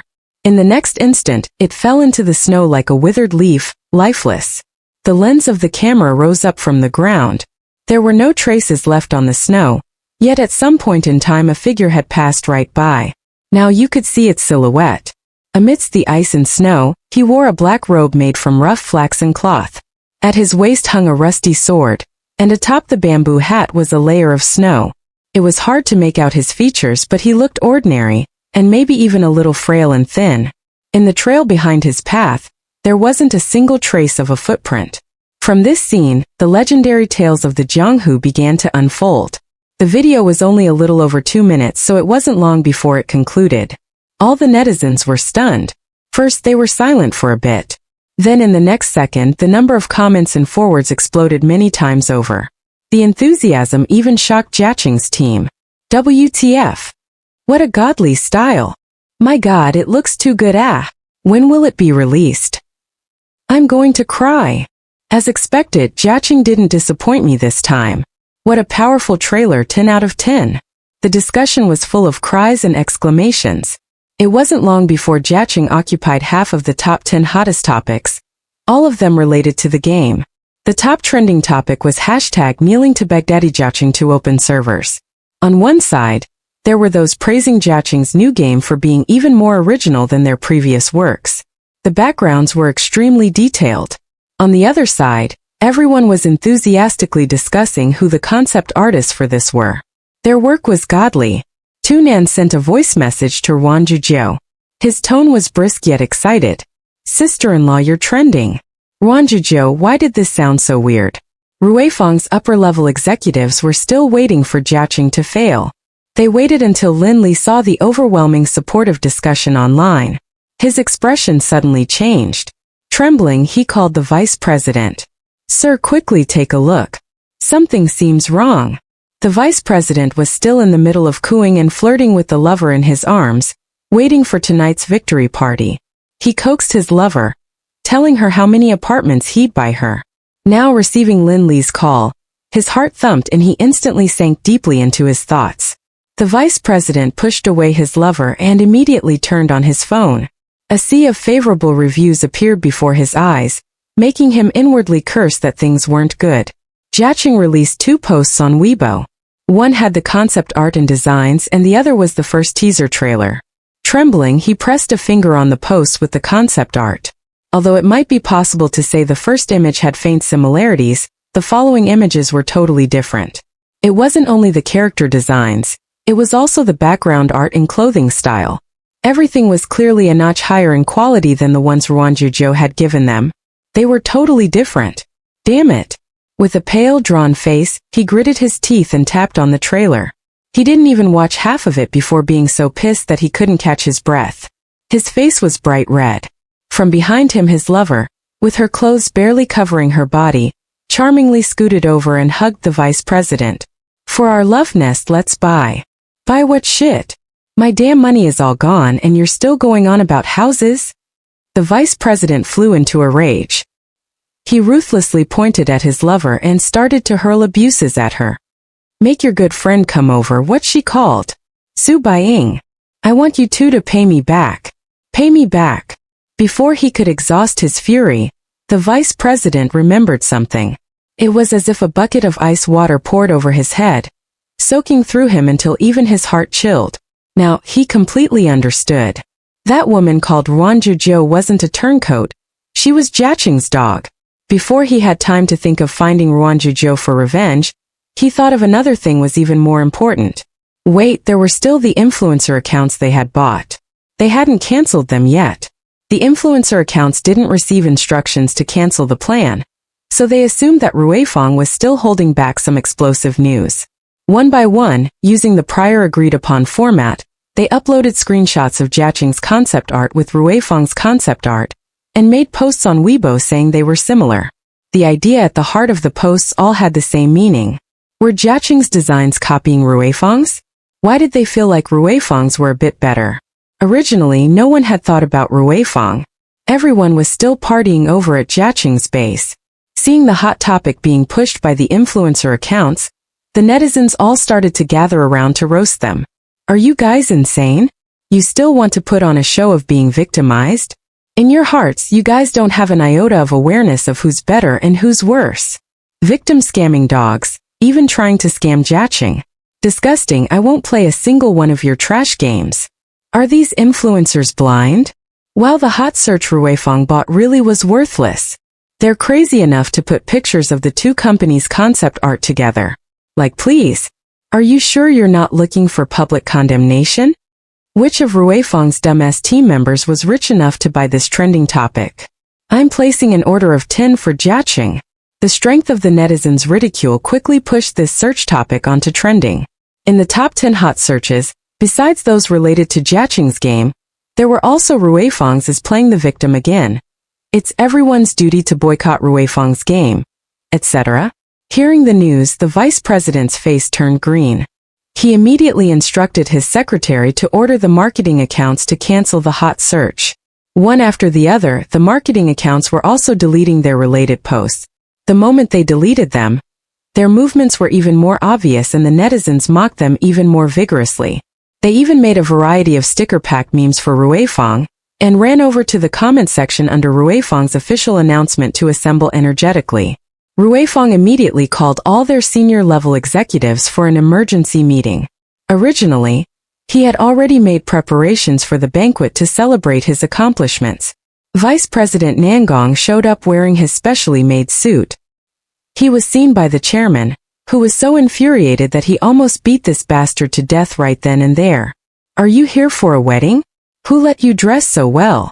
Faced with everyone else's either derisive or cold stares, he felt so awkward he was at loss for words. The authority he usually had in front of his subordinates and mistress was nowhere to be seen. Embarrassed, he sat down in his usual spot. Thanks to his actions, there was a possibility that the company would face serious damage. Originally, he planned to use the money won by a lawsuit against Jiaqing to make up his debts. Now things were even worse. He didn't get a single cent, and that money-grubbing bitch didn't even return the money. The vice president was so mad he almost dropped dead. After enduring a round of abuse, he trooped back beaten down to order his secretary to contact Tu Nan. Instead, he was told that the other was busy and didn't have the time to take his call. Wasn't he being looked down on? Vice President Nangong directly yanked over the phone. Putting it to his ear, he furiously raged. That woman called Ruan Jiu Jiu embezzled 10 million out of me. Since your company has the guts to sabotage me, I'll sue her. I'll sue your company. On the other side of the call, the young secretary responded extremely warmly. Excellent. Sir, your complaint has been recorded. We'll definitely resolve it when we have the time. Have a great day. Clatter. She hung up. On their side, Jiaqing's public relations department was practically about to laugh themselves to death. They stared blankly as the topic of Jiaqing continued to soar without stopping. In the end, they became the first topic to be suppressed by Weibo that wasn't related to celebrity gossip. Ruan Jiu Jiu sat in the office, scrolling through messages one by one. Quite a lot of popular verified users were praising the design of the animation this time for being more exquisite than before. Seeing that their compliments were on the verge of sending the artist up to the heavens, Ruan Jiu Jiu excitedly ran over to Chung Jun's room and shook her phone in front of him. Look, it's getting a lot of praise. Chung Jun had just sent a reply to Tu Nan. He lifted his head and immediately saw that Ruan Jiu Jiu's cheeks were a bit flushed because of her excitement. Her eyes shone with a rarely seen light. Holding her phone, she came close and put a hand on his shoulder. The distance between them immediately shortened. Reflected in the screen were two people's faces squeezed close together. He subconsciously straightened his posture, feeling that he felt a bit stiff. It was only on the outside that he still looked as calm and serene as ever. The curtains were drawn tightly shut. No light could penetrate through into the dimly lit room. A man sat on a leather sofa with his legs crossed, slightly rocking his body. His gaze was pinned on the two women in front of him. One was already crying with tears and snot dripping down her face. The other clenched her fists tightly with no expression on her face. The former was Su Baiying's close friend Xie Lan Lan, and the latter was Su Baiying. To one side of them loomed several large, robust men in black outfits, standing with their arms folded behind their backs. The men stared coldly at the two women. When do you plan to return the money? Nangong Aotian finally slowly opened his mouth. Where would I have that much money? Please, I beg you, spare me, sir. Xie Lan Lan sobbed with difficulty. She was in extreme misery. Tears ran into her non-waterproof mascara and slid down the foundation on her face, leaving two dirty tear tracks. Nangong Aotian's face involuntarily twisted at that sight. Back then, how had he taken a fancy to this thing? Su Baiying gritted her teeth. For this, shouldn't you look for Ruan Jiu Jiu? Look for her. Nangong Aotian unexpectedly felt humorous rather than furious. She's together with Jiaqing's boss. Are you asking me to go scam her? Wouldn't that be just looking for trouble? That's ridiculous, she's definitely not. Su Baiying flattered herself by thinking she knew Ruan Jiu Jiu the best. A woman like her could be summarized from inside to outside as an empty-headed, tawdry woman that only cared about makeup and clothes. If she really had any abilities, she would have long hooked up with a man better than Chung Jun. Why should she waste her time with a guy like Chung Jun that only knew how to eat, sleep and wait for death? Besides, if Ruan Jiu Jiu was with Jiaqing's boss, why wouldn't she divorce Chung Jun? That clearly didn't make any sense. The look in Su Baiying's eyes showed that she was unreconciled. During this time she had exhausted every method she could think of to restore the relationship between her and Guyu. But it was like there was always a thick barrier between the two of them, preventing Su Baiying from reaching him. She had originally thought that if she made Jiaqing encounter huge losses, Guyu would be disappointed again, and she would have another opportunity to properly comfort him. Just like her rebirth, which gave her another chance. This time she would definitely treat Guyu with total sincerity. The look of calculation on her face made Nangong Aotian, who was used to flirty and little white lotus types of beauties, feel somewhat attracted. It's also fine not to return the money. A pair of pointed black leather shoes stood on the floor and came forwards a few steps, finally stopping in front of Su Baiying. The man used his fingertip to pull up her chin. He looked at her with a cruel expression in his eyes. You can pay me back with your body. The face of the bestie next to her paled. Aotian.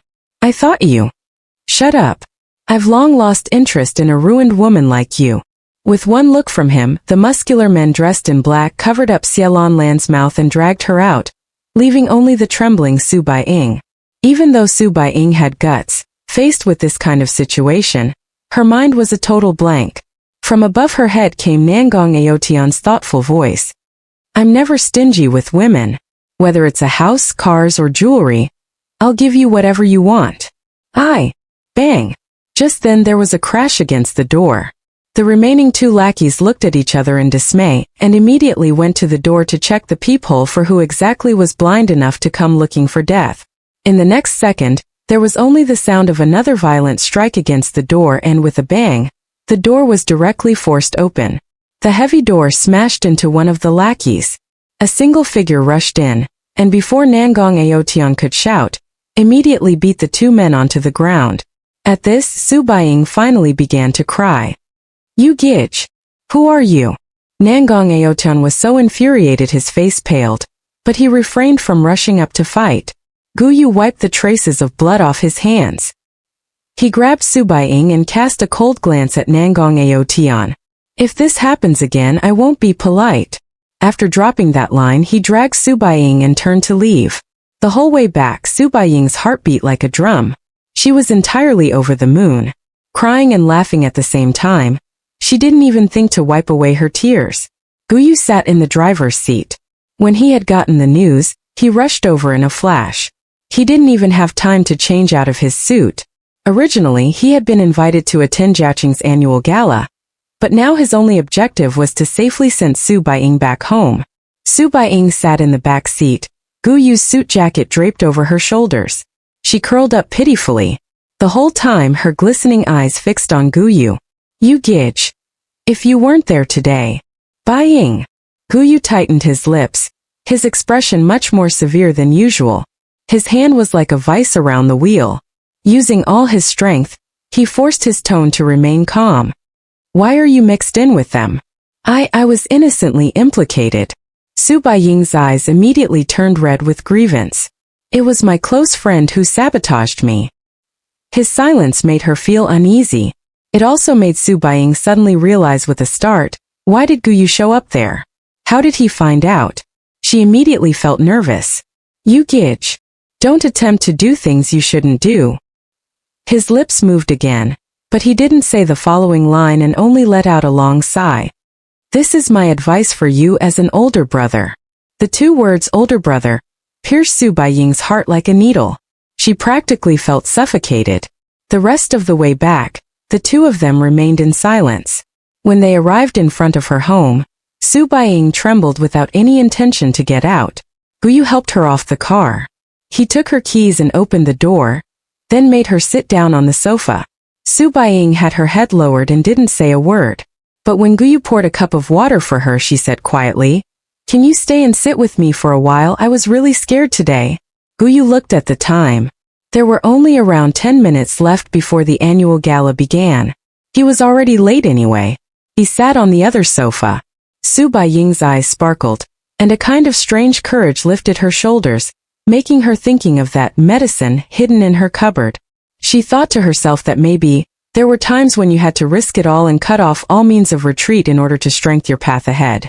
Today, Ruan Jiu Jiu was going to attend the annual gala. Tu Nan was going to recognize her contributions at the banquet tonight to shut all the deniers up. Ruan Jiu Jiu dressed very simply.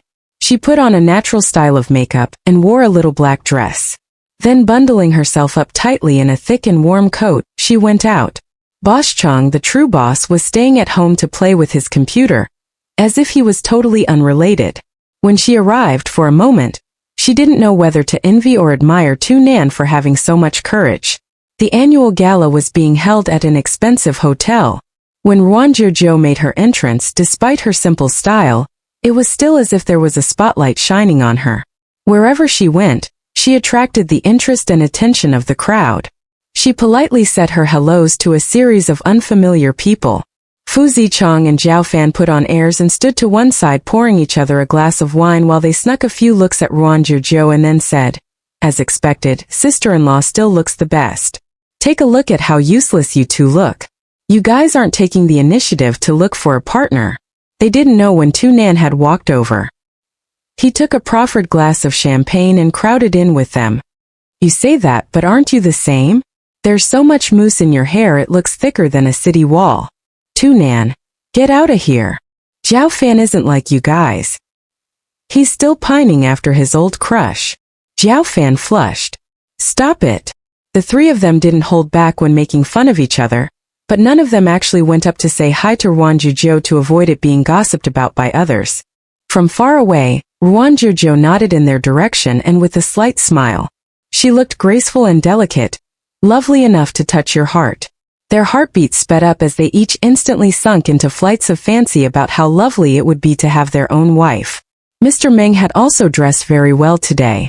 Recently, his wife had gotten pregnant with their second child. Even though he had to busily rush back and forth between work and home, his usual conversation was full of love for his wife and child. It really made Ruan Jiu Jiu feel endless admiration. A good marriage could transform both people. Mr. Meng definitely lived a happy life with his wife. Last night, I had a nightmare that some rude man fell in love with my wife. It scared me so much I broke out in cold sweat. But I couldn't tell my wife about it. Do you know why? Ruan Jiu Jiu subconsciously went along with him and asked, why? Mr. Meng snapped his fingers. Excellent question. Because this is related to a manga called Where Nana also dreamt that her boyfriend was cheating on her, and then she really did wear a green. Do you want some sushi?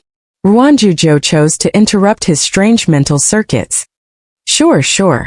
Mr. Meng took a few pieces of tuna sashimi, and then suddenly asked with a mysterious air, then do you know which 2D characters like to eat sushi? Ruan Jiu Jiu. It looks like someone's calling my name. After much effort, she finally escaped Mr. Meng's spell. Ruan Jiu Jiu let out a sigh of relief. Typically, that uncle had a great disposition. He only had one shortcoming, which was that he could never stop talking about 2D things. Every topic unexpectedly turned into something related to various anime and manga. It was said that he had met his now wife at an anime expo. Unexpectedly, the two of them had the exact same interests. When they occasionally quarreled, it was because they disagreed over favorite shows or who they stand. It could be said that the two of them were very cute together. There were still about 10 minutes left before Tu Nan would go up on stage to begin the annual gala. The story has begun. Stay tuned to see how Ruan Jiu Jiu takes control of her fate. If you enjoyed this preview, don't forget to like, share, subscribe and turn on notifications. You won't want to miss what's next.